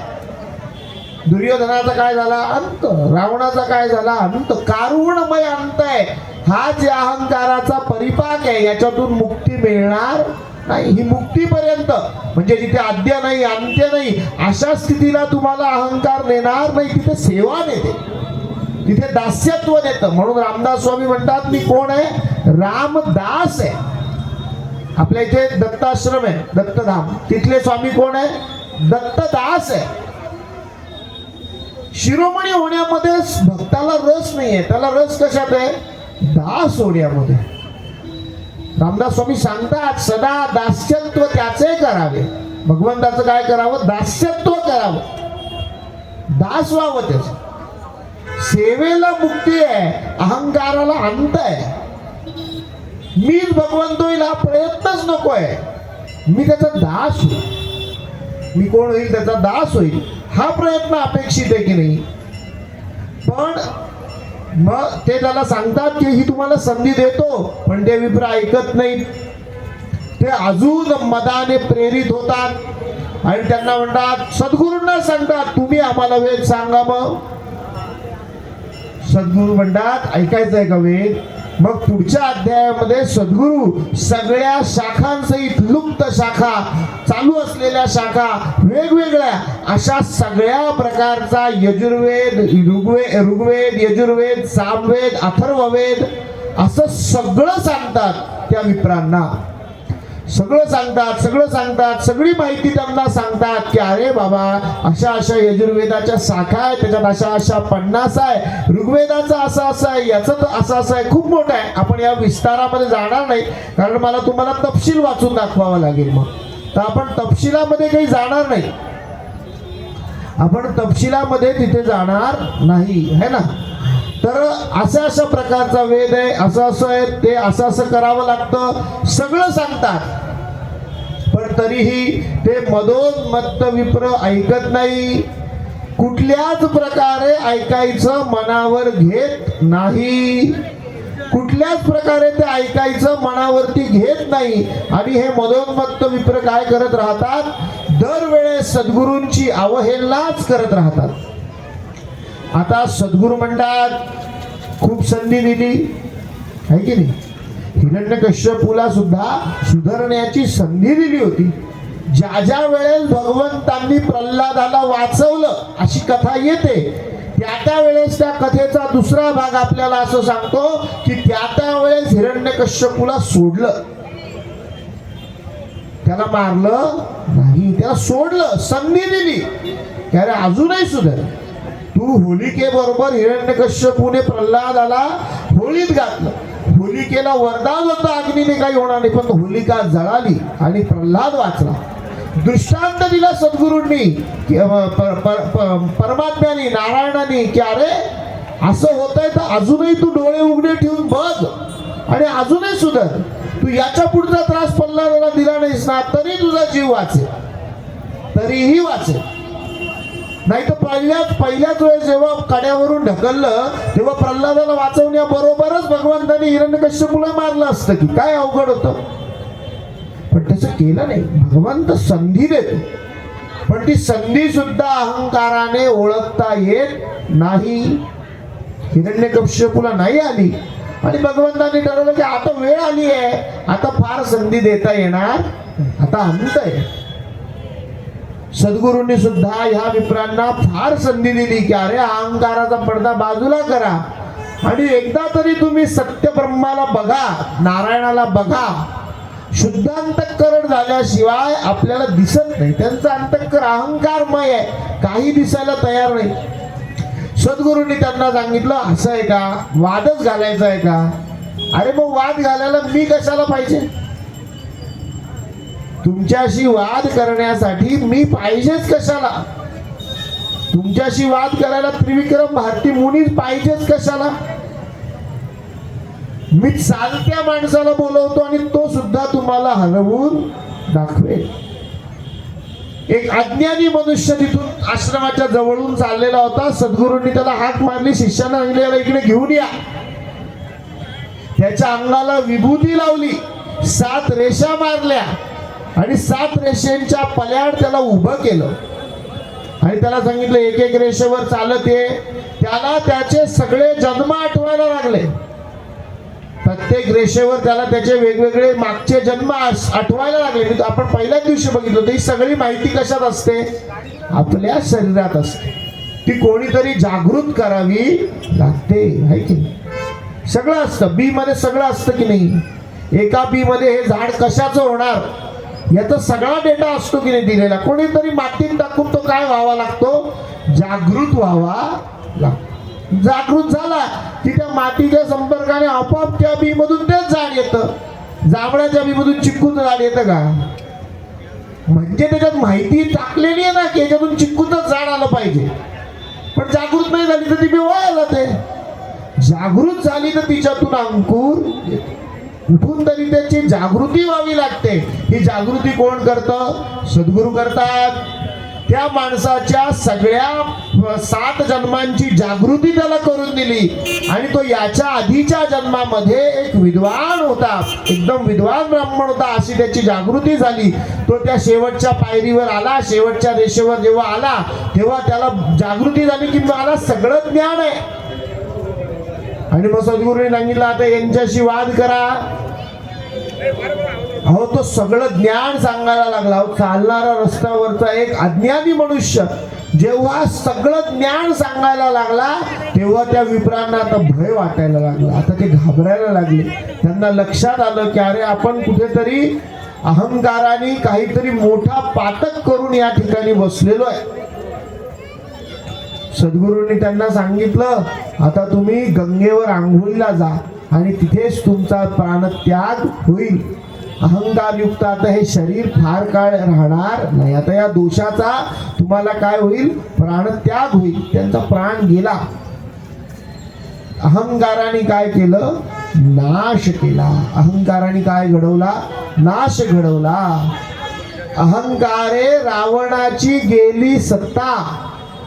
अहंकाराने गेली आहे. कशाने गेली? अहंकाराने. तो विद्वान नव्हता का रावण? होता. अहंकारे गेली सत्ता. कंस बलवान नव्हता का? होता. अहंकारे गेली सत्ता. हिरण्यकश्यपू मध्ये ताकद नव्हती का? होती. वर नव्हते का? होते. अहो बाहेर मरणार नाही, इकडे मरणार नाही, तिकडे मरणार नाही. एवढं मागण्यापेक्षा भगवंताला मागितलं असतं ना ब्रह्मदेव आल्यानंतर त्यावर मला अहंकार होणार नाही तर नाशाच्या ऐवजी मुक्तीच मिळाली असती. पण तसं मागितलं नाही. अहंकारे गेली सत्ता. सत्ता कशाने गेली? अहंकाराने. ह्या विपरांचा नाश झाला. आणि काय गंमत झाली की जो हा मनुष्य बोलावलेला होता, जो हा शेवटच्या पायरीवर येऊन उभा होता, त्या माणसाला मात्र काय वाटायला लागलं की मला आता ह्याच अवस्थेत ठेवावं असं त्याला वाटायला लागलं. तो सद्गुरूंना म्हणाला नाही मला असंच राहायचं. सद्गुरू तेव्हा कुठे गेला म्हणून शोधायला त्याच्या घरचे लोक आले. तो त्यांना आता ओळखायला तयार नाही. तो त्यांना ओळखायला तयार नाही. तो म्हणतो मी ओळखत नाही, कोण आहे तू? त्याची पत्नी रडायला लागली. अहो महाराज म्हणे काय दिसतात आमचे हेच आहे, मला ओळखत नाही म्हणताय, मुलाला ओळखत नाही म्हणताय, कोणाला ओळखायला तयार नाही, वेगळं स्वतःचं नाव काहीतरी सांगताय. सद्गुरू म्हणे असा तुला घरी घेऊन जायचं का मग याला? सद्गुरू म्हणते म्हणे हो माझे ते हुशार होऊन काय करायचं, जसे आहे तसे बरे. मलाच ओळखत नाही तर ती हुशारी काय करायची? नको नको म्हणे पहिल्यासारखे उद्या परत आम्ही घरी घेऊन जाईल. माझे आहे तसे बरे आहे आमचे. प्रारब्धानी जी काय जोडी जमली आहे बरी आहे. कशाला एकदम आईन्स्टाईनच पाहिजे आपल्याला? आहे तसे बरे आहे आमचे. अहो आहे की नाही? सद्गुरूंना तिने सांगितलं आहे तसे बरे आहे. सद्गुरू म्हणे बर. सद्गुरूंनी उपाय सांगितला. उपाय महत्वाचा आहे. लक्षात काय घ्यायचा आहे? उपाय. अहो, जेव्हा सद्गुरूंच्या हाताने विभूती लागते तेव्हा काय येतं? ज्ञान येतं. आता सद्गुरू म्हणे अज्ञान परत आणायचं आहे, मग काय करावं लागेल? शब्दच असा आहे, प्रक्षाळावे लुब्धका हाती, ही विभूती धुवून टाका म्हणे. पण नुसती विभूती धुवून त्याला अज्ञान येणार नाही. ही विभूती कोणाच्या हातून धुवा? म्हणे प्रक्षाळावे लुब्धका हाती. लुब्धक म्हणजे कोण? लोभी. या गावात जो कोणी सगळ्यात लोभी असेल, सगळ्यात आसक्त असेल या ऐहिक सुखाच्या बाबतीत, शिष्यानं सांगितलं त्याला घेऊन या, शोधा इथं लोभी कोण आहे. लोभी म्हणजे कसं? सोन्याचे दागिने केले पण ते घालायचे झिजतात. ते घातल्यावर अंगावर घातलं तुम्ही, 10 वर्ष अंगठी घातली की 1-2 ग्रॅमची घट, 1-2 ग्रॅमची नका म्हणू, थोडी का होईना पण घट होते. अंगावर घातलं की ते सोनं झिजतच. मग ते कापसात ठेवायचं. कशात ठेवायचं? कापसात. घालायचं. संचय हात ज्याला फक्त प्रिय आहे त्याला काय म्हणायचं? लोभी. आहे की नाही? आपल्या हातात सोन्याची अंगठी आहे आणि मुलाची तब्येत बरी नाही आहे, ती अंगठी मोडून त्याचा उपचार करायला पाहिजे की नाही? जर दुसरे पैसे नाही तर करायलाच पाहिजे. पण जो हे करत नाही आणि अंगठी कशी महत्वाची आहे म्हणून धरून बसतो त्याला काय म्हणायचं? लोभी. नुसतं हे व्यावहारिक झालं. वेगवेगळ्या विषयात लोभी माणसं आहे. कोणाला विद्येचा सुद्धा लोभ आहे, तो शिकवायला तयार होत नाही. खरं विद्या वाढते कशाने? शिकवल्याने. पण तो शिकवायला तयार होत नाही. विद्येचा लोभ आहे की त्याला वाटतं माझ्याकडे ना आता मीच तसा राहिलो पाहिजे, कोणाला मिळायला नको. लोभ विद्येचा काय आहे? लोभ आहे. प्रत्येकाला वेगवेगळ्या गोष्टीचा लोभ असू शकतो. सद्गुरूंनी सांगितलं सगळ्यात लोभी कोण आहे त्याला शोधा आणि त्याच्या हाताने काय करा? ही विभूती धुवा. प्रक्षाळावे लुब्धका हाती. लुब्धकाच्या संगाने काय होतं? ज्ञान निघून जातं. कथेचं सार काय आहे? सद्गुरूंच्या स्पर्शाने ज्ञान येतं आणि लुब्धकाच्या स्पर्शाने काय होतं? निघून जातं. लुब्धकाच्या स्पर्शाने ते ज्ञान निघून जातं. म्हणून मैत्री करताना पण योग्य संग पाहिजे. त्यालाच आपण काय म्हणतो? सत्संग. हे जे कार्यक्रम आपण ठेवतो त्याला आपण काय म्हणतो? सत्संग. उत्तम संघाने ज्ञानाची प्राप्ती होते आणि अनुत्तम संघाने काय होतं? लुब्धकाच्या संघाने काय होतं? असलेलं प्रारब्धाने आलेलं ज्ञान सुद्धा निघून जातं. लुब्धकाचा संघ हा नेहमी चुकीचा सांगितलाय. लुब्धकाचा संघ नसावा.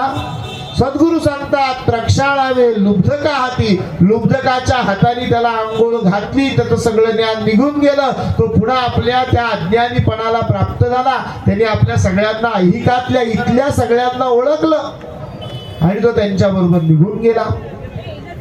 गंमत अशी घडली की सद्गुरूंनी त्याची विभूती धुतली कशाने? लुब्धकाच्या. ती विभूती लावली आणि ज्ञान आलं. लुब्धकाच्या हाताने धुतली आणि ज्ञान गेलं. ही गोष्ट मात्र त्रिविक्रम भारती मुनींच्या लक्षात आली.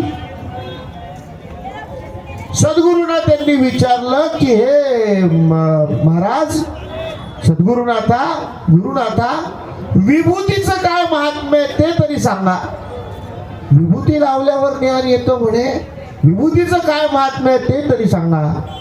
सद्गुरूंनी त्रिविक्रम भारती मुनींना सांगितलं, अरे वामदेव नावाचे मुनी होते, ऋषी होते, तपस्वी होते. या भूमीवरती फिरत होते. इकडे तिकडे तिकडे तिकडे तिकडे तिकडे तिकडे फिरत होते. एकदा फिरता फिरता जंगलात गेले. जंगलात गेल्यावर त्यांच्या समोर राक्षसी उभा राहिला. ब्रह्मराक्षस आला.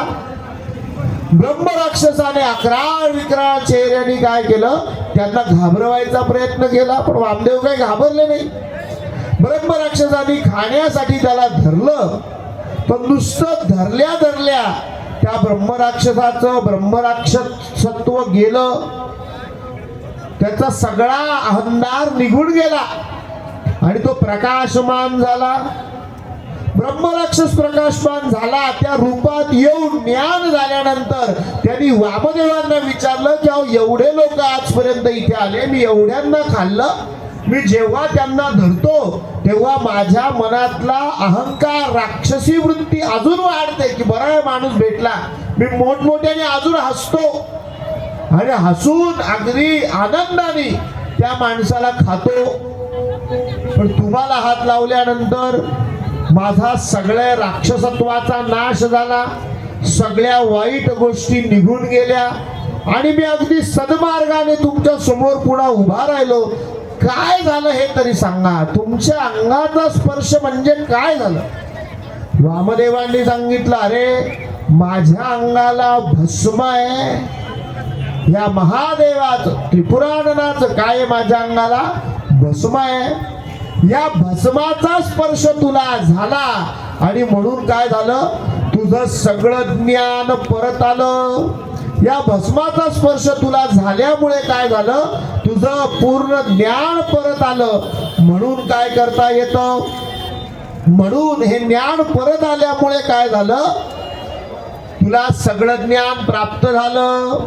तुला काय प्राप्त झालं, सगळं ज्ञान प्राप्त झालं. तुला हे सगळं ज्ञान ज्या कारणाने प्राप्त झालंय त्याचं एकमेव कारण म्हणजे भस्म आहे. पुढे जाऊन गुरुचरित्रकार सांगता की हे वामदेव म्हणजे दुसरे तिसरे कोणी नाही. हे कोण आहे, हे स्वतः महादेवच आहे. त्र्यंबकेश्वर भगवान की जय, कपालेश्वर भगवान की जय. हे स्वतः कोण आहे, महादेवच आहे, है ना. हा विभूतीचा प्रश्न आपण बघितला. विभूतीमध्ये मग वामदेवांच्या आख्यानामधून वामदेवांनी त्या माणसाला काय सांगितली, शिवाची कथा सांगितली.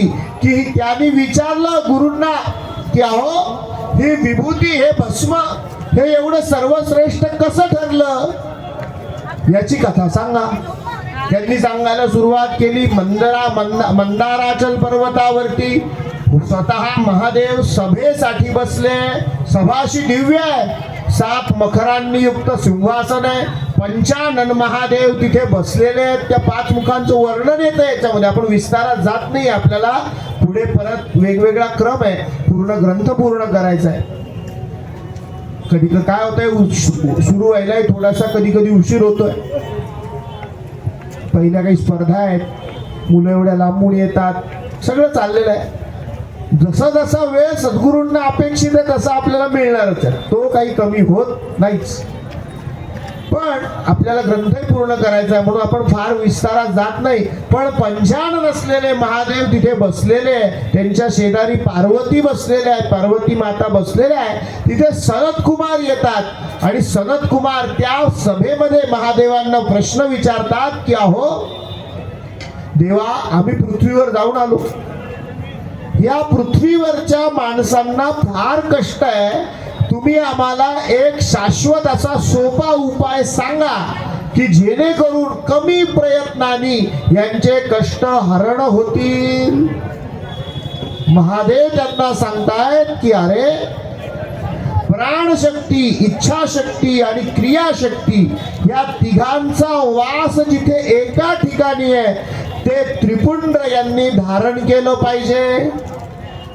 काय काय त्याच्यामध्ये, प्राणशक्ती, इच्छाशक्ती आणि क्रियाशक्ती, है ना. इंग्लिश मध्ये सांगायचं तर 2 गोष्टी असतात, एक असते एनर्जी आणि एक असतो मॅटर, जड पदार्थ आणि त्याच्यात असलेली शक्ती. पंखा काय आहे, जड पदार्थ आहे, शक्ती नसेल तर फिरतो का. खूप घरात पंखे लावले, लाईटच घेतली नाही, का उपयोग त्या पंख्याचा, हाताने फिरवायचे नाही. आता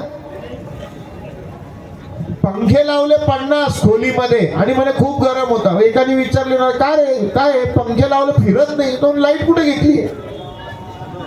50 पंख्यांचा काही उपयोग आहे का जर लाईटच गेली तर. शक्ती नाही ना तर नुसत्या त्या जड तत्वाचा काही उपयोग नाही. शरीर मृत झालंय म्हणजे काय, शक्ती निघून गेली आहे. नाही तर शरीराचं जडत्व असलेलं डोळे, कान, नाक, पोट, ओठ सगळं तिथेच आहे ना, काही गेलंय का त्याच्यातलं. नाही, प्राण शक्ती निघून गेली आहे. माणसाला गतिवान असण्यासाठी, जिवंत असण्यासाठी काय काय लागतं? प्राणशक्ती लागते, इच्छाशक्ती लागते, है की नाही? क्रियाशक्ती लागते. पहिले प्राणशक्ती पाहिजे, प्राणशक्ती नंतर इच्छाशक्ती पाहिजे, आणि इच्छाशक्तीच्या बरोबरीने इच्छाशक्तीच्या बरोबरीने काय लागते? चिंतन श्री गुरुदेव दत्त. इच्छाशक्तीच्या योगाने काय लागते माणसाला? प्राणशक्ती, क्रियाशक्ती आणि इच्छाशक्ती सुद्धा लागते. एखाद्याकडे प्राणशक्ती आहे पण इच्छाशक्ती नाही. आपण काय जिवंत असून मेल्यासारखा मनुष्य, काही इच्छाशक्तीच नाही आहे, काही करण्याची इच्छा नाही. आपण मेल्यासारखा जिवंत कसं काय म्हणायचं? इच्छाशक्ती नाही. एखाद्याकडे खूप इच्छाशक्ती, क्रियाशक्तीच नाही. हा सांगतो खूप, करत काहीच नाही. सांगतो खूप, विचारायला गेलं का आता काय करणार? सांगतो मला पंतप्रधानच होते, करतोय का काही तू ते करण्यासाठी? इच्छाशक्ती नुसती असून चालत नाही, त्याच्या बरोबरीने क्रियाशक्ती सुद्धा लागते. प्रयत्न फसलेले परवडले, प्रयत्न न करण्यापेक्षा. काहीतरी गतिमानता ही जिवंतपणाचं लक्षण आहे. तसं नसेल तर आपण हा काही जिवंत नाही. मग या त्रिपुंड्रामध्ये किती शक्ती आहे? 3.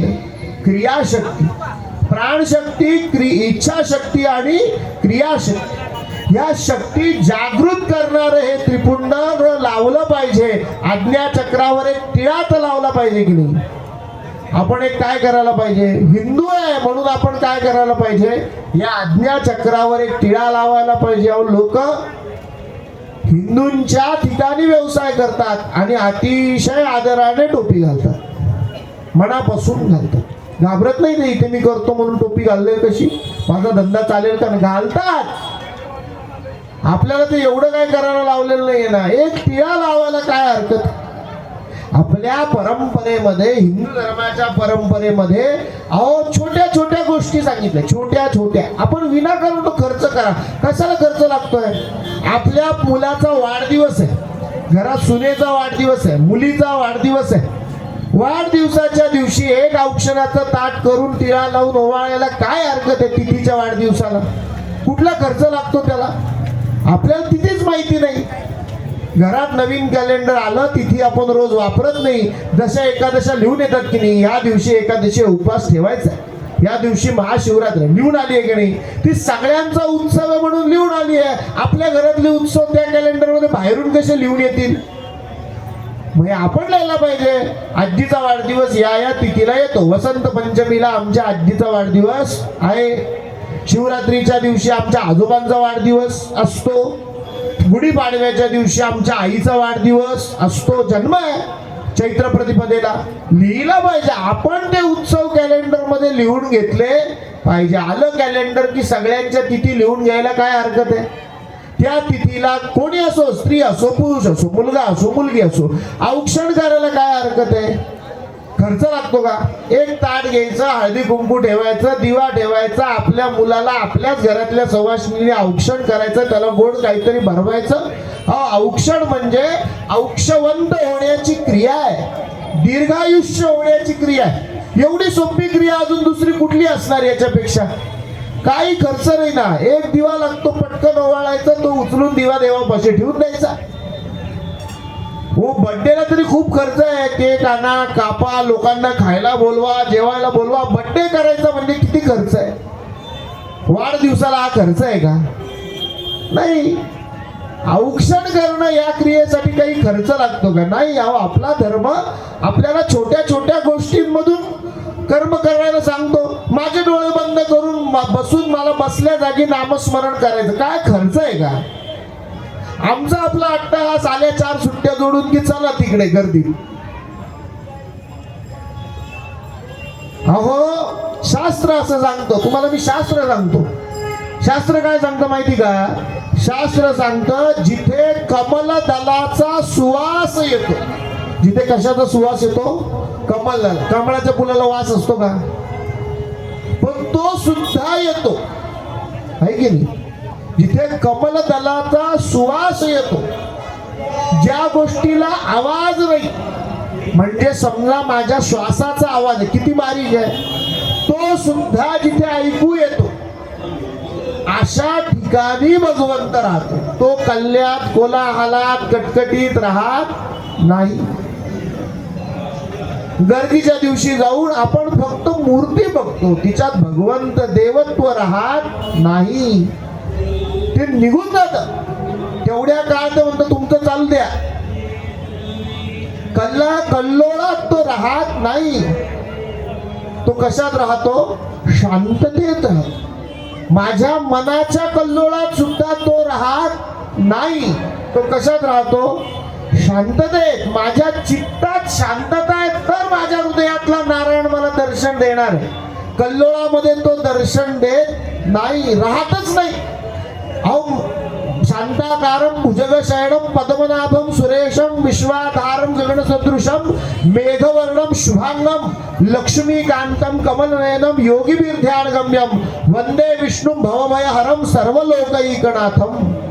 आपल्याला या सगळ्या श्लोकातला समजून घ्यायचा शब्द शुभांग. भगवंताचं वर्णन काय? शुभांग. तो एकदा निघून गेला की या शरीराचं लगेच काय होतं? अशुभांग.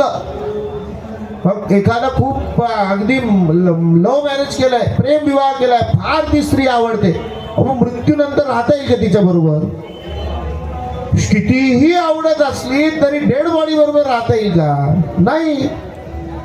कारण तो नारायणाचा वास निघून गेला की त्या शरीराचं काय होतं? अशुभांग. ते लगेच सडायला लागतं, खराब व्हायला लागतं, वास सुटायला लागतो. अशुभांग होतं की त्या शरीराचं. मग चित्तातला नारायण गेल्यावर पण अशुभांगच होतं. आपण चिडचिड करायला लागलो की बायको म्हणते की थोड्या वेळ बाहेर जा मग या, शांत झाली की. म्हणजे ती पण काय करते? शुभांग. किती तो नवरा तिला जवळचा असला तरी ती त्याला म्हणते आता चित्त शांत करून मग या. आपणही बायकोला म्हणतो तो तू थोडी शांत झाली की ये, तेव्हा काही येऊ नको म्हणतो की नाही. काय झालंय? का बरं त्या शरीराबरोबर आता राहायचं नाहीये? अशुभांगत्व आलाय, कल्लोळ खूप झालाय, कल्ला झालाय चित्तामध्ये, शांतता राहिली नाही. मग असं वाटतं नको. अहो, लोक 2-2 महिने घरी जात नाही का? नको. घरी गेलं की कटकट, कर्कशा. भागवतामध्ये वर्णन कर्कशा. सुमतीकडे जायला आकर्षण असतं, कर्कशेकडे तसं राहत नाही. कारण तिच्या चित्तात काय आहे? कल्लोळ झालेला आहे, शांतता राहिलेली नाही. आहे की चित्तात कल्लोळ आहे, शांतता राहिलेली नाही. ध्रुवाच्या कथेमध्ये कथा येते की नाही, सुमतीला बाहेर काढतात आणि दुसऱ्या राणीला ठेवून घेतात. पण ती सुमती आहे, ती ध्रुवाला वाईट शिकवत नाही तरी सुद्धा तिच्या चित्तात पूर्ण शांतता आहे. ती ध्रुवाला काय म्हणते? ध्रुवाचा सुंदर आशीर्वाद आहे. हो, ध्रुवाचा सुंदर. आई, ती दुसरी आई ध्रुवाला ढकलून देते. उत्तानपाद राजाच्या मांडीवरून ध्रुवाला दुसरी आई ढकलून देते. ढकलून दिल्यानंतर ध्रुव रडत रडत आपल्या आईकडे येतो. अहो, कर्कशेने सांगितलं असतं बदला घे, परत जा, राणीचा बदला घे तरच परत ये. काळानुरूप अशाही उत्तम प्रतिज्ञा झाल्या आहे की नाही? ह्या यवन सत्तेचा बदला घे सांगितलंय की नाही जिजाऊ मातेनी शिवरायांना? त्या काळाला अनुसरून ती प्रतिज्ञा आहे. हो, पण हा यांचा घरगुती वाद आहे. हे काही साम्राज्य स्थापनेचा वाद नाही. काळाला अनुसरून उत्तम उत्तम अशा प्रतिज्ञा झाल्या आहे आणि ज्याच्यामुळे आज आपली मंदिरं शिल्लक राहिली आहे. ही कथा ऐकता येते. कशी ऐकता आली असती नाही का? जिजाऊ मातेंनी ही जर प्रतिज्ञा घेतली नसती, शिवरायांना सांगितलं नसतं, या कथा ऐकणं शक्य होतं का? आता कसली कथा ऐकतोय आपण? पकडून दिला असतं आपल्याला देवाचं नाव घेताय म्हणून. सांगायचा मुद्दा काय आहे? सुमती आहे ती, तिच्या चित्तात काय आहे? शांती आहे. तिच्या चित्तामध्ये काय आहे? शांती. सुमती मात्र आपल्या बाळाला काय सांगते? हो, ध्रुवाचा सुंदर आशीर्वाद आहे सुमतीचा. सुमती बाळ रडत रडत आलाय, 5 वर्षाचा बालक आहे, रडत रडत आलाय. मला असं पद पाहिजे म्हणतो की जिथे परत कोणी हलवू शकायला नको. ध्रुव आढळत्व पाहिजे. सुमती सांगते हे देण्याचं काम कोणाकडे? माझ्याकडे नाही, कारण मीच आढळलोय. जे माझ्याकडे नाही ते तुला कसं देईल? हे परमात्म्याकडे आहे बाबा, तुला त्याला शोधावं लागेल. तो शोधायला निघतो. अहो आई काय प्रार्थना करते, आई त्याला म्हणते, सुमती म्हणते, उमा रमान तू हरा समान हो. ध्रुवा तू कोण हो? उमा रमान तू हरा समान हो. भगवंतासारखा महादेवासारखा तसा हो. उमा त्यागी वृत्तीचा हो. उमा रमान तू हरा समान हो. रमा रमान तू हरी समान हो. उमा रमान हो नाही तर रमा रमान हो. हरी हो नाही तर हर हो. किंवा उमा रमान तू हरा समान हो. रमा रमान तू हरी समान हो. जगत पिता जणू विधी समान हो. ब्रह्मदेवासारखा हो, शिवासारखा हो, नारायणासारखा हो नाही तर ब्रह्मदेवासारखा हो. पालन करता हो, जनन करता हो नाहीतर नियमन करता हो. कोणी हो, पण तू काय हो बुधवा? आई काय मागणं करते हो मुलाबद्दल? उमा रमान तू हरा समान हो. रमा रमान तू हरी समान हो. जगत पिता जणू विधी समान हो. कोणीही हो परंतु ध्रुवा भाग्यवान हो.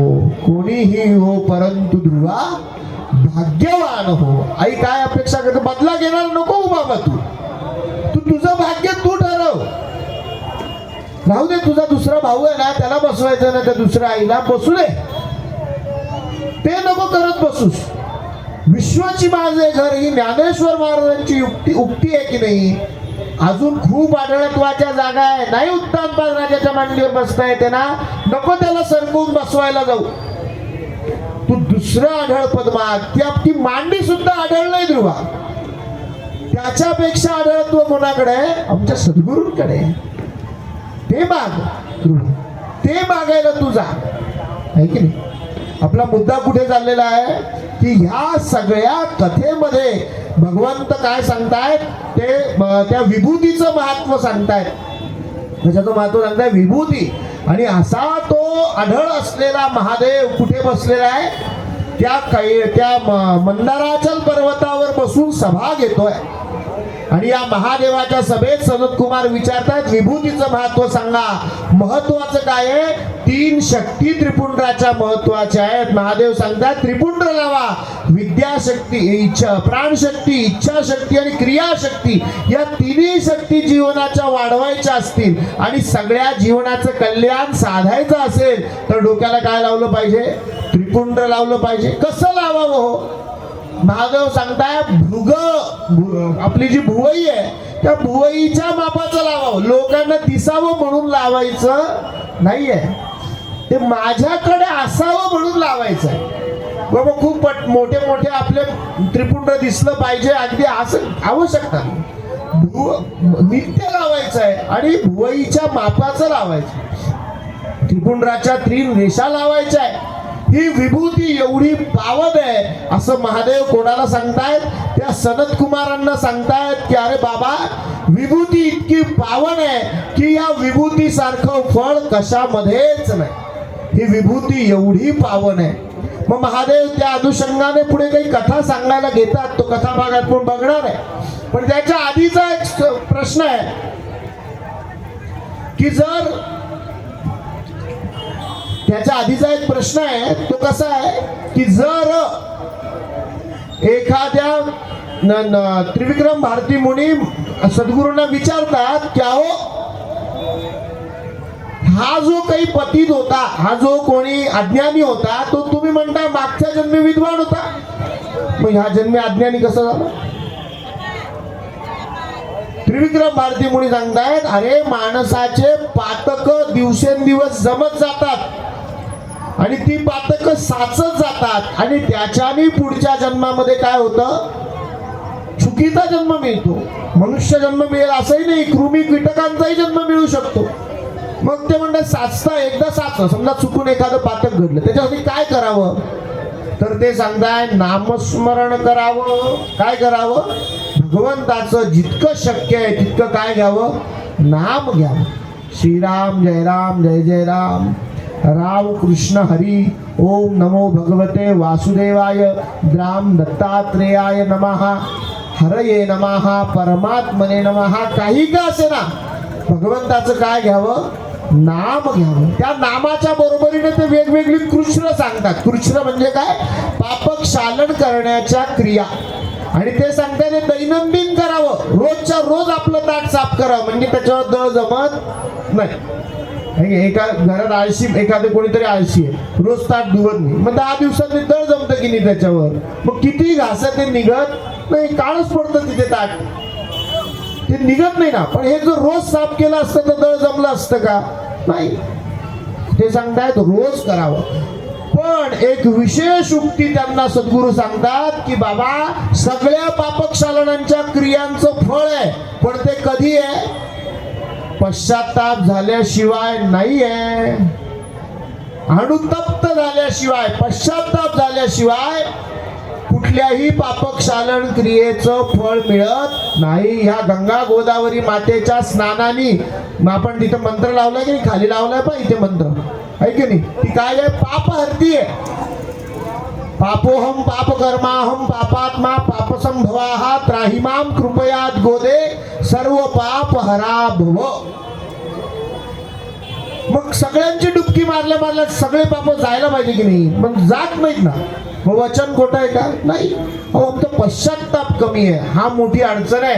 ते पाप हे पाप आहे असं आम्हाला वाटतच नाहीये. श्रावण बाळाच्या आई बाण लागला, श्रावण बाळाला लागला की नाही? दशरथांना वाटतंय ते पाप आहे, तरी क्षालन झालं. मग आम्हाला तर वाटतच नाही हे पाप आहे. एखादी गोष्ट करतोय ती, तर कसं काय क्षालन होणार? पश्चातापाशिवाय क्षालन होत नाही. पहिले ज्ञानाने हे पाप हे कळावं लागतं, मग त्याचं काय होतं? क्षालन होतं. मग त्याचं पुढे जाऊन काय होतं? क्षालन होतं. ते पाप आहे वाटतच नाही, तर क्षालन होण्याचा तर प्रश्नच येत नाही. पाप क्षालन होण्याचा प्रश्न येईल का? क्षालन होण्याचा प्रश्नच येणार नाही, येणारच नाही. ते पाप क्षालन होणार नाही. मग असे वेगवेगळे कृष्ण सांगितले.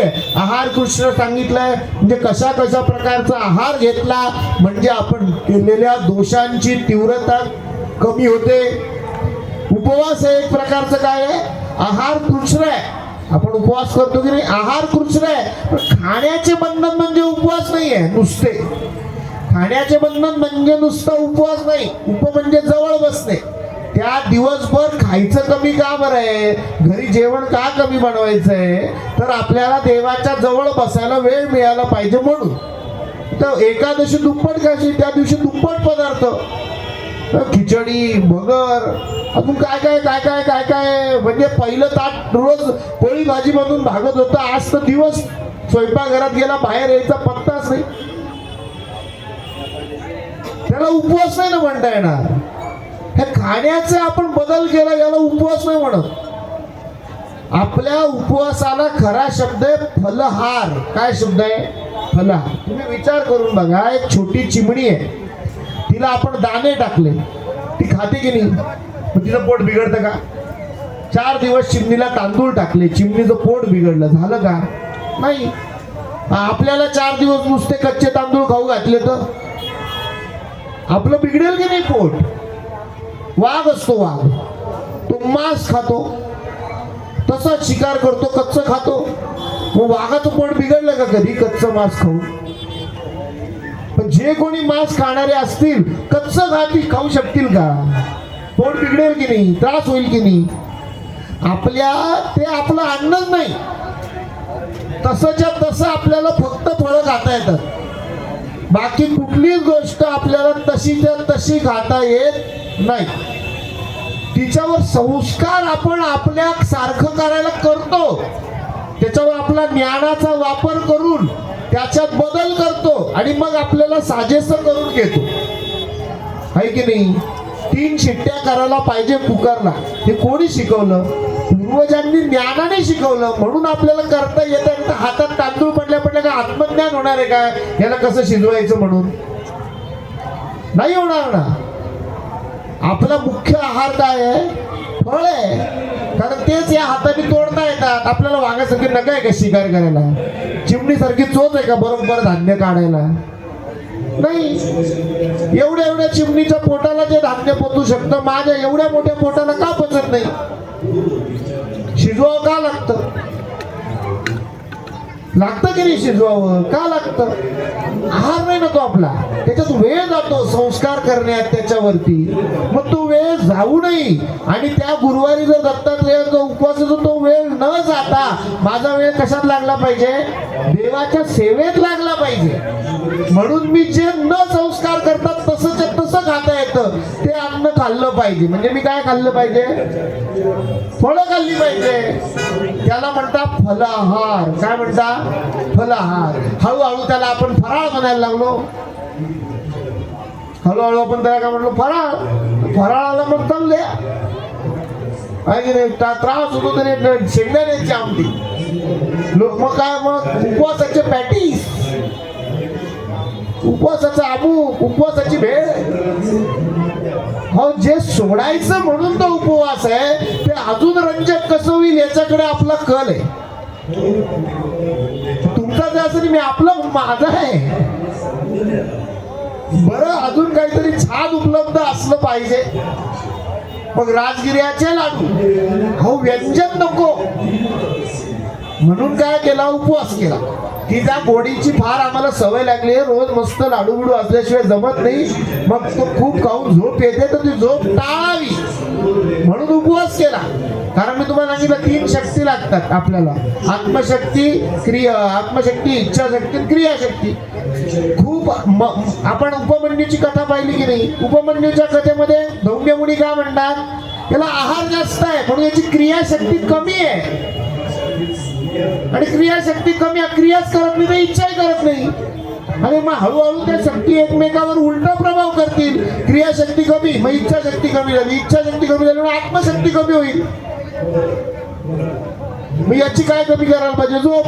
आहार कमी करायला पाहिजे. हा आहार कमी करण्यासाठी म्हणून तो उपवास आहे. त्या दिवशी तो दुप्पट आहार चालू आहे. त्या दिवशी तो दुप्पट, खूप दिवसांनी खिचडी केली, घ्या अजून. रोजच्या पेक्षा पोट आपलं जास्त डब्बा. की उपवासाचं जेवण केल्यावर रोज 2 तास झोपणारा माणूस 5 तास झोपला पाहिजे. मग त्याला उपवास कसं म्हणायचं? सांगण्याचा मुद्दा काय होता आपला? की हे जे कृष्ण आहे, ही जी काही सापक शालन क्रिया आहे, त्या आहार कृष्णाचा भाग म्हणजे उपवास आहे. तो तशा पद्धतीने झाला तर त्याचं फळ आहे. नाहीतर काय, आपण 50 वर्षापासून गुरुवार चालले, फळ नाही. त्या क्रियेचा दोष नाहीये, आपल्या करण्याचा दोष आहे. सदोष काय आहे? आपलं करणं सदोष आहे. आपण ते तसं करत नाही ना, तसं करायला पाहिजे. आमची खूप दिवसापासून वरण भात बनवते म्हणे. एक आमच्याकडे काका आले म्हणे, खूप दिवसापासून वरण भात बनवते, तुमच्या घरी होतं तसं होत नाही म्हणे. 10 वर्ष झाले बनवते. काकून विचारलं काय करता काकू? काकू म्हणतो मी डाळ वर लावते, भात खाली लावते. कसा बनेल? ती डाळ शिजतच नाही, भात गचका होऊन जातो. कुकर लावताना काय लावावं लागतं? डाळ खाली, भात वर. नुसता कुकर लावून चालत नाही ना, तो लावताना योग्य पद्धतीने पण लावावा लागतो. कसा बनेल? दरवेळेस आपली ती डाळ कच्ची आणि भात का तो खाली लावून ठेवला. त्या डाळीच्या वाफेवर भात शिजला पाहिजे की नाही? तो डायरेक्ट आचेवर शिजला तर भात शिजून जातो, डाळ कच्चीच. करण्याच्या क्रियेमध्ये सुद्धा काही प्रमाण दिलेलं असतं. ते ज्ञानी माणसाकडून समजून घ्यावं लागतं. नुसतं हल्ली काय होतं, आपण पोत्या घेतो, वाचून झालं, जमलं नाही होत. ज्ञानी माणसाकडून त्याच्यातले खाचखळगे समजून घ्यावे लागतात. तेव्हा ती क्रिया चालते, तेव्हा त्याच्यात निष्णात होता येतं. नाही तर डॉक्टरकीची पुस्तकं बाहेर नाहीये का? मग मेडिकल कॉलेजला कशाला जायचं? ती पुस्तकं वाचून आपण उद्यापासून सुरू करू. तसं नाही ना चालत. नुसतं वाचून घेऊन चालत नाही, ते समजून पण घ्यावं लागतं. हा, नाही तर रेसिपीचे पुस्तकं मिळून केलेल्या भाज्या आपलं भीतीच वाटते की नाही खायला. आपण म्हणजे नवीन सून आली, नवऱ्याचं खूप प्रेम आहे, पण तिने भाजी बनवली की तुझं आज थोडं पोट दुखतंय, आईने केलेलीच खातो. कारण त्याला माहिती ही रेसिपीचं बुक पाहून बनवते, हिला खास खळगे माहिती नाही. ही मिरच्या देठासहित टाकते, नुसतं तिला लिहिलं मिरच्या टाका, ही देठासहित टाकते. हिला बाजारात पाठवलं, ही टोमॅटो खाली ठेवते, त्याच्यावर बटाटो त्याच्यावर डांगर, घरी येईपर्यंत पावभाजी तयार. खास खळगे समजून घेतल्याशिवाय कर्म चालत नाही, उपासना सुद्धा चालत नाही.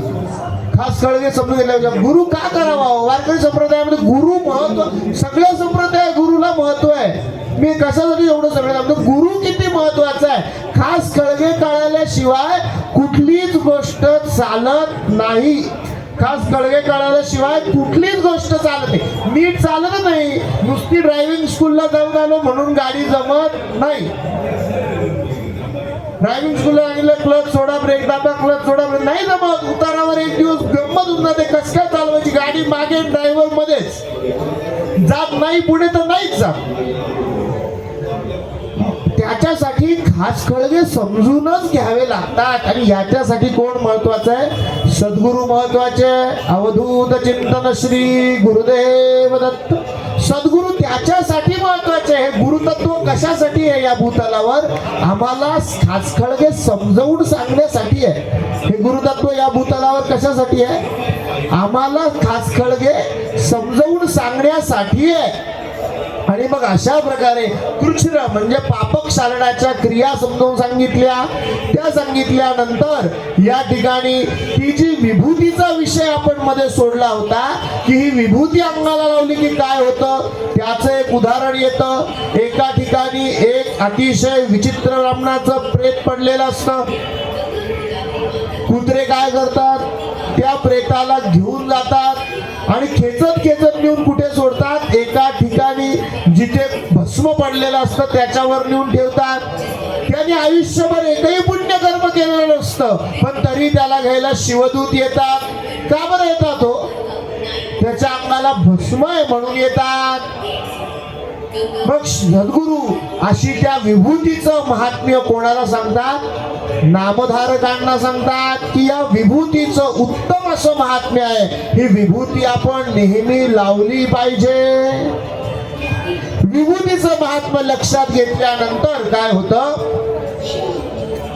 नामधारकांना सिद्ध पुढची कथा सांगायला सुरुवात करतात. सिद्ध नामधारकांना सांगतात की अहो, एका गावामध्ये एक दंपती आहे, पती पत्नी आहे. त्या दोघांचं एकमेकांवर खूप प्रेम आहे. अगदी कोमल वयाचे, तारुण्य वयातले पती पत्नी आहे. ती पत्नी अतिशय म्हणजे तिला असं म्हणून सुमती आहे.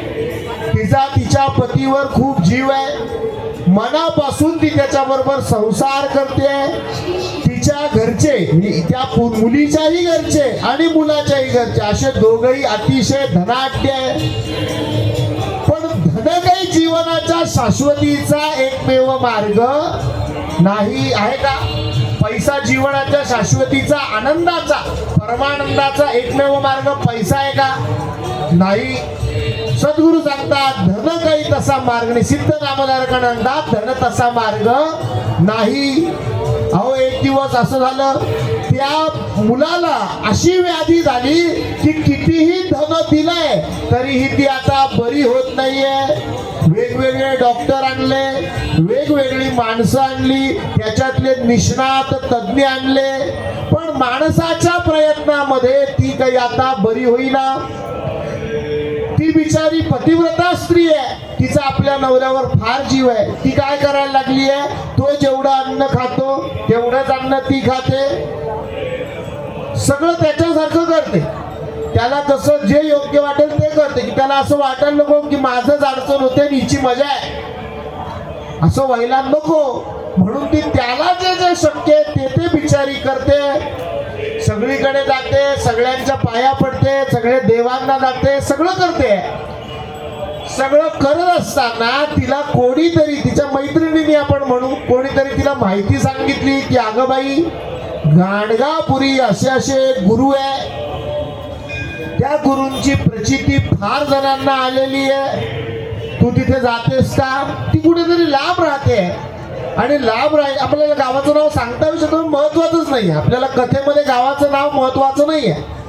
बोध महत्वाचा आहे. भगवंताला लोणी आवडतं. मी हे प्रत्येक कथेत सांगतो की नाही, तपशिलात जायचंच नाही आपल्याला. आपल्याला सार महत्वाचं आहे. काय महत्वाचं आहे? सार. आपल्याला बोध महत्वाचा आहे. तपशिलात जायचं नाही कथेच्या. तिथे गेल्यानंतर तिच्या सगळे घरचे म्हणतात एवढ्या लांब याला नेता येईल का? ती म्हणते नेता येईल. तिने काय केलंय, त्याला घेतलं, एक टांगा केला, गाडी केली, घेऊन गाणगापुरी घेऊन आली. अहो घेऊन आली आणि जसं गाडीतून उतरवायला लागली तसा त्याचा काय गेला, प्राणच गेला. गाडीतून उतरवायला लागली आणि त्यांनी प्राणत्याग केला. ती रडायला लागली. सगळे लोक तिला समजवत आहे, अगं बाई असं होतं, जीवन आहे. अनित्यानि शरीरानि विभवो नैव शाश्वतः नित्य संनिहतो मृत्यू कर्तव्यो धर्मसंग्रह. नित्य आहे. माझ्या सगळ्यात जवळचा कोण आहे, नेहमी कोण आहे, आपण बघितलं आहे की नाही. नृसिंह सरस्वती महाराजांनी आईकडे मागितलेल्या भिक्षेच्या कथेमध्ये आपण बघितलंय की आप्त जन स्वकीय माझी सावली कोणी नाही. नेहमी कोण आहे बरोबर, नित्य सन्निहतो मृत्यू आहे की नाही. नित्य आहे, शरीर अनित्य आहे, मृत्यू मात्र काय नित्य. अगं आलाय, काय हरकत आहे, ऐकत नाही आहे. तिथे एक योगीश्वर आले, एक योगीराज आले, संन्यासी वेश धारण केलेले एक योगी आले. तिला म्हणतायत अगं असं असं आहे. ती म्हणते अहो मी या गुरुजी या इथल्या महात्म्यांचं नाव ऐकून आले होते इथपर्यंत, पण माझं भाग्य एवढं चांगलं नाही आहे, त्यांच्यापर्यंत जाण्याच्या आत याला मृत्यू आलाय. आपण बघितलंय आहे की नाही. आपण रोज कथेमध्ये बघतोय, चला कल्पतरूचे आरव. सद्गुरूंपर्यंत जाण्याची गरज नाही हो. अंतःकरण शुद्ध आहे, सद्गुरू स्वतः येतात. चला कल्पतरूचे आरव. हे योगीराज दुसरे तिसरे कोणी नाहीये. हे कोण आहे, सद्गुरूच आहे. पण ते तिला अजून दर्शन देत नाहीये. ते तिला सांगतात बाई नवरा गेलाय, काय हरकत आहे, तू तिला ते सगळं तत्वज्ञान सांगतात. ती म्हणते योगीराज तुम्ही सांगताय म्हणून आता मी विश्वास ठेवते, मी पुढे काय करू सांगा. ती त्या काळानुसार ते तिला विधवापणाचा आचार बृहस्पतींच्या कथेतून समजावून सांगतात. विधवा स्त्रीने कसं राहावं, याच्या पुढे कसं आचरण करावं ते सांगतात. ते त्या काळानुसार तिला सहगमन म्हणजे सती जाण्याचा मार्ग सुद्धा सांगतात. पण फोर्स नाही बरं का. तिला सांगितलं या दोन्ही पैकी तुला काय वाटतंय ते तू निवड आणि त्याप्रमाणे तुझा मार्ग घे. सती जाण्याची तिला सक्ती नाहीये, पण ती कशी आहे, आपल्या पतीबरोबर नित्य राहण्याच्या इच्छेची आहे. ती म्हणते नाही मी सती जाणार. ते तिच्या हातामध्ये 4 रुद्राक्ष देतात. काय देतात? 4 रुद्राक्ष. ते म्हणतात ते या प्रेताला बांध, ही विभूती घे, या प्रेताला लाव. ही विभूती घेऊन काय कर, या प्रेताला लाव आणि या प्रेताला जेव्हा सहगमनासाठी ठेवतील त्याच्या आधी तू कुठे जाऊन ये, सद्गुरूंच्या पायापाशी जाऊन ये. तिथे सद्गुरूंची पाद्यपूजा एका ठिकाणी चाललेली आहे. ती कशी चालली आहे, रुद्राच्या पठणाने चाललेली आहे. कशाने चाललेली आहे, रुद्र पठण होत आहे आणि त्या रुद्र पठणाने ती सद्गुरूंची पाद्यपूजा झाली आहे. ते रुद्राचं जे तीर्थ आहे, ते अष्टाध्याय रुद्राचं तीर्थ, ते तीर्थ तुझ्या अंगावर थोडं स्नपन करून घे, प्रेताच्या अंगावर नमन कर. त्या तीर्थाचं एक वेगळं महात्म्य आहे आणि तू असं करून सद्गुरु दर्शनाला जाऊन तू सहगमनाला जा. ते तिला सांगतात. ती सगळी सहगमनाची तयारी करते, चितेसमोर उभी राहते. उभं राहिल्यावर तिला आठवतं योगीराजांनी आपल्या हातामध्ये काही रुद्राक्ष दिलेले आहेत आणि आपल्याला सहगमनाच्या इथे जाताना दर्शन करायला सांगितलंय. ती निघते. अहो गंमत अशी होते की ती निघताना कशी आहे माहिती का, ती अगदी सती म्हणजे सौभाग्यवतीच्या वेशात आहे. ती हिरवे चुडे घातलेले, सगळी सौभाग्यवतीची वेशभूषा तिने केलेली आहे. आणि भगवंताला काय कळतं, तर भगवंताला आपल्या मनातला भाव कळतो. तिचा दूषणाचा भावच नाही आहे. ती सद्गुरूंच्या दर्शनाला निघालेली आहे आणि तिच्यामध्ये भाव कसा आहे की मी चालले माझ्या माहेरा, असा तिचा भाव आहे. मी माझ्या पती बरोबर चालले, मग मी आनंदात राहणार आहे, असा तिच्या मनामध्ये भाव आहे. क्लेशाची एकही खूण नाहीये तिच्या मनामध्ये. ती दूषण देत नाहीये की माझं एवढं लहान वय, हा गेला कसं काय, आता मी काय. दूषण नाहीये मनामध्ये. मनामध्ये काय आहे, प्रसन्नता आहे. तिच्या मनात काय, प्रसन्नता. आणि एवढी प्रसन्नता एखाद्या स्त्रीच्या मनामध्ये माहेराला जाण्याचा भाव आहे म्हणजे ती निश्चित सासरी राहते. सासरी राहते याचा अर्थ तिला पती आहे, त्याच्याशिवाय माहेराला जायचा भाव कसा असणार? तसा आहे. आणि माझ्या पती बरोबर मी चालले अशा तिच्या मनात भाव आहे. आणि सद्गुरू तिथे ध्यानस्थ बसले. कसे बसलेले? ध्यानस्थ. ते तिला बघतच नाहीये, ती त्यांच्यापर्यंत फक्त काय पोहोचतोय? तिच्या मनातला भाव पोहोचतोय. आणि याच भावाने तिने नमस्कार केला आणि सद्गुरूंच्या मुखातून शब्द निघाले, सौभाग्यवती भव. सद्गुरूंच्या मुखातून काय शब्द निघाले? सौभाग्यवती भाव. का निघाले हो? तिचा भाव तसा आहे म्हणून त्यांच्यापर्यंत काय पोहोचलाय? मी माझ्या पती बरोबर चालले माहेरी. आहे की नाही? मी माझ्या पती बरोबर कुठे चालले? माहेरी निघाले. मग त्यांच्यापर्यंत भाव काय पोहोचलाय की ही सुखात आहे, पती बरोबर आनंदात आहे. मग आनंद टिकून राहावं अशीच वृत्ती सद्गुरूंच्या मुखातून बाहेर निघाली. आणि ते म्हणतात सौभाग्यवती भव. आणि सगळे लोक चिंतेत बघायला लागले. सगळीकडे शांतता पसरली. सौभाग्यवती भव म्हटल्यावर शांतता पसरली. हो, हिचा नवरा चितेवर ठेवलाय आणि हे सद्गुरू तिला म्हणतात सौभाग्यवती भव. नवरा कुठे? चितेवर. आणि सद्गुरू म्हणतात सौभाग्यवती भव. सगळीकडे शांतता पसरली. हो, काय झालं कळे ना. सगळीकडे शांतता झाली. सद्गुरूंनी डोळे उघडले. बघतात तर काय, ही सहगमनासाठी आली आहे. सगळ्यांनी सद्गुरूंना माहिती सांगितली, अहो हिचा पती असा असा ठेवलाय, सहगमनासाठी ही आलेली आहे, तुमचं दर्शन करून आता चितेत जाणार म्हणून आहे. सद्गुरू म्हणतात ते प्रेत माझ्याकडे घेऊन या. प्रेत आणलं. प्रेताला सद्गुरूंनी विभूती लावली. त्या रुद्राचं स्नपन त्याच्या अंगावर करायला लावलं. महादेव आहे तो, मृत्युंजय. महादेव कसा आहे? मृत्युंजय. त्र्यंबकम यजामहे सुगंधिम पुष्टिवर्धनम उर्वारुकम वंदनाम मृत्योर्मुक्षीयमामृतात्. महादेव आहे, मृत्युंजय आहे. त्याचा रुद्र आहे, त्याचं स्वरूपच आहे. त्याच्या स्वस्वरूपात स्नपन करायला सांगितलं. आपण आयुर्वेदिक भाषेत म्हणू, आता असं होतं की नाही, कधी कधी आपण बातम्या ऐकतो, एकदम एखादा गेलेला माणूस उठून बसला. काहीतरी त्याची जीविताची लक्षणं शिल्लक असतील जी सद्गुरूंनी जाणली आहे. सर्व रोग हरम देवम. आहे की नाही? आपण दत्तगुरूंचा मंत्र काल परवापासून म्हणतो की नाही? जटाधरम पांडुरंगम शूलहस्तम कृपानिधीम सर्व रोग हरम देवम दत्तात्रेय नमोस्तुते. रोग हरण व्हायला रोगाची माहिती असणं गरजेचं आहे, म्हणून सर्वज्ञ आहे तो. आता सुद्धा डॉक्टर काय करतात? गेलेल्या माणसाला शॉक देतात की परत येऊ शकतो प्राण मार्गातला. सद्गुरूंनी काहीतरी क्रिया केली आणि काय झालं? त्याचे प्राण परत आले. तो उठून बसला. तो. सगळे लोक आश्चर्यचकित झाले. पण त्यांच्यामध्ये एक माणूस आहे जो थोडासा शंकेखोर आहे. तो विचारतो सद्गुरूंना, असं कसं झालं?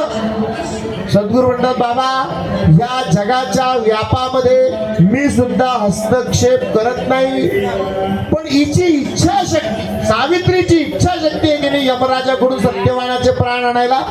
उगाच त्या वडाच्या झाडाला दोरे बांधत आपण फिरत नाही महिला. इच्छाशक्तीचं प्रतीक आहे तो धागा.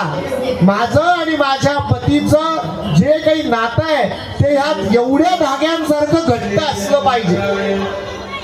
जितके त्या वडाला झाडे जास्त, फांदीला बांधून का उपयोग नाही बरं का. तिथून तोडून आणली घरी, तिला बांधून काही उपयोग नाही. तिच्यामध्ये प्राणच नाहीये, निर्जीव ती. झाडाला बांधलं पाहिजे की नाही? तुम्ही झाड का नाही आणत? त्या सत्यना याच्या वटपौर्णिमेला पण झाड आणलं पाहिजे की नाही? झाड आणा. नर्सरीत एवढी मोठी मोठी झाडं मिळतात, झाड आणा, दोरा गुंडाळा. आणि दरवर्षी आपल्याकडून एक वडाचं झाड लागेल की नाही? कुठेतरी लांब झाड लावा. फांदी कशाला आणायची तोडून? ती मेलेली त्याला बांधायचं आपण. काही काही बरोबर नाही. झाड आणायचं ना नर्सरी मधून, मोठं झाड आणायचं, कुंडी सहित आणायचं, दोरा गुंडाळायचा. आपली पूजा झाली की छान मोकळी टेकडीवरची जागा पाहिजे, खड्डा काढायचा, झाड लावायचं.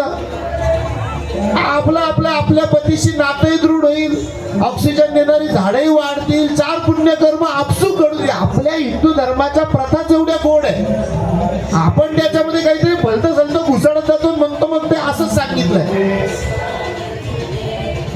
सांगायचा मुद्दा काय आहे, अशा सावित्रीची इच्छा आहे सत्यवानाकडून प्राणाने, तशी हिची इच्छा होती म्हणून मी काय केलं, हिच्या इच्छा शक्तीच्या जोरावर काय झालं, मी त्याचे पुढच्या जन्मातले काही भाग, काही वर्ष इकडे जोडून घेतले. जगबुर तिला सांगतात आणि तिथे मग ती दोघं जिवंत होतात. पण ती जी स्त्री आहे ती सद्गुरूंना प्रश्न विचारते की सद्गुरू, मला एक योगीश्वर भेटले आणि त्या योगीश्वरांनी 4 रुद्राक्ष प्रेताला बांधायला लावले होते, जे मी बांधले होते, आणि त्यातली विभूती लावायला सांगितली जी मी लावली होती, आणि त्या रुद्राचं स्नपन करायला सांगितलं, तीर्थ घ्यायला सांगितलं होतं.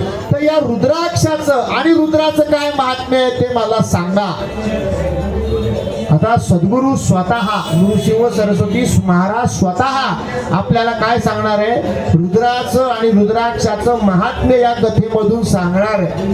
पण ते सांगते ऐकण्यासाठी आता आपल्याला उद्या कथेला यावं लागेल. आता आपल्याला या गंगा गोदावरी मातेची आरती करायची आहे, म्हणून आजची वाक सेवा आपण सद्गुरूंच्या चरणांवर अर्पण करू आणि गंगा गोदावरी मातेच्या आरतीला पुढे सुरुवात करू. पहिले इथली आरती करू आणि मग गंगा गोदावरी मातेची आरती करू. गुरुर्ब्रह्मा गुरुर्विष्णू गुरुर्देवो महेश्वरः गुरु साक्षात परब्रह्म तस्मै श्री गुरवे नमः.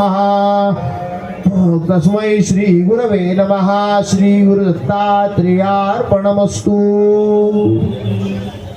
अवधूत चिंतन श्री गुरुदेव दत्त सद्गुरु स्वामी महाराज की जय.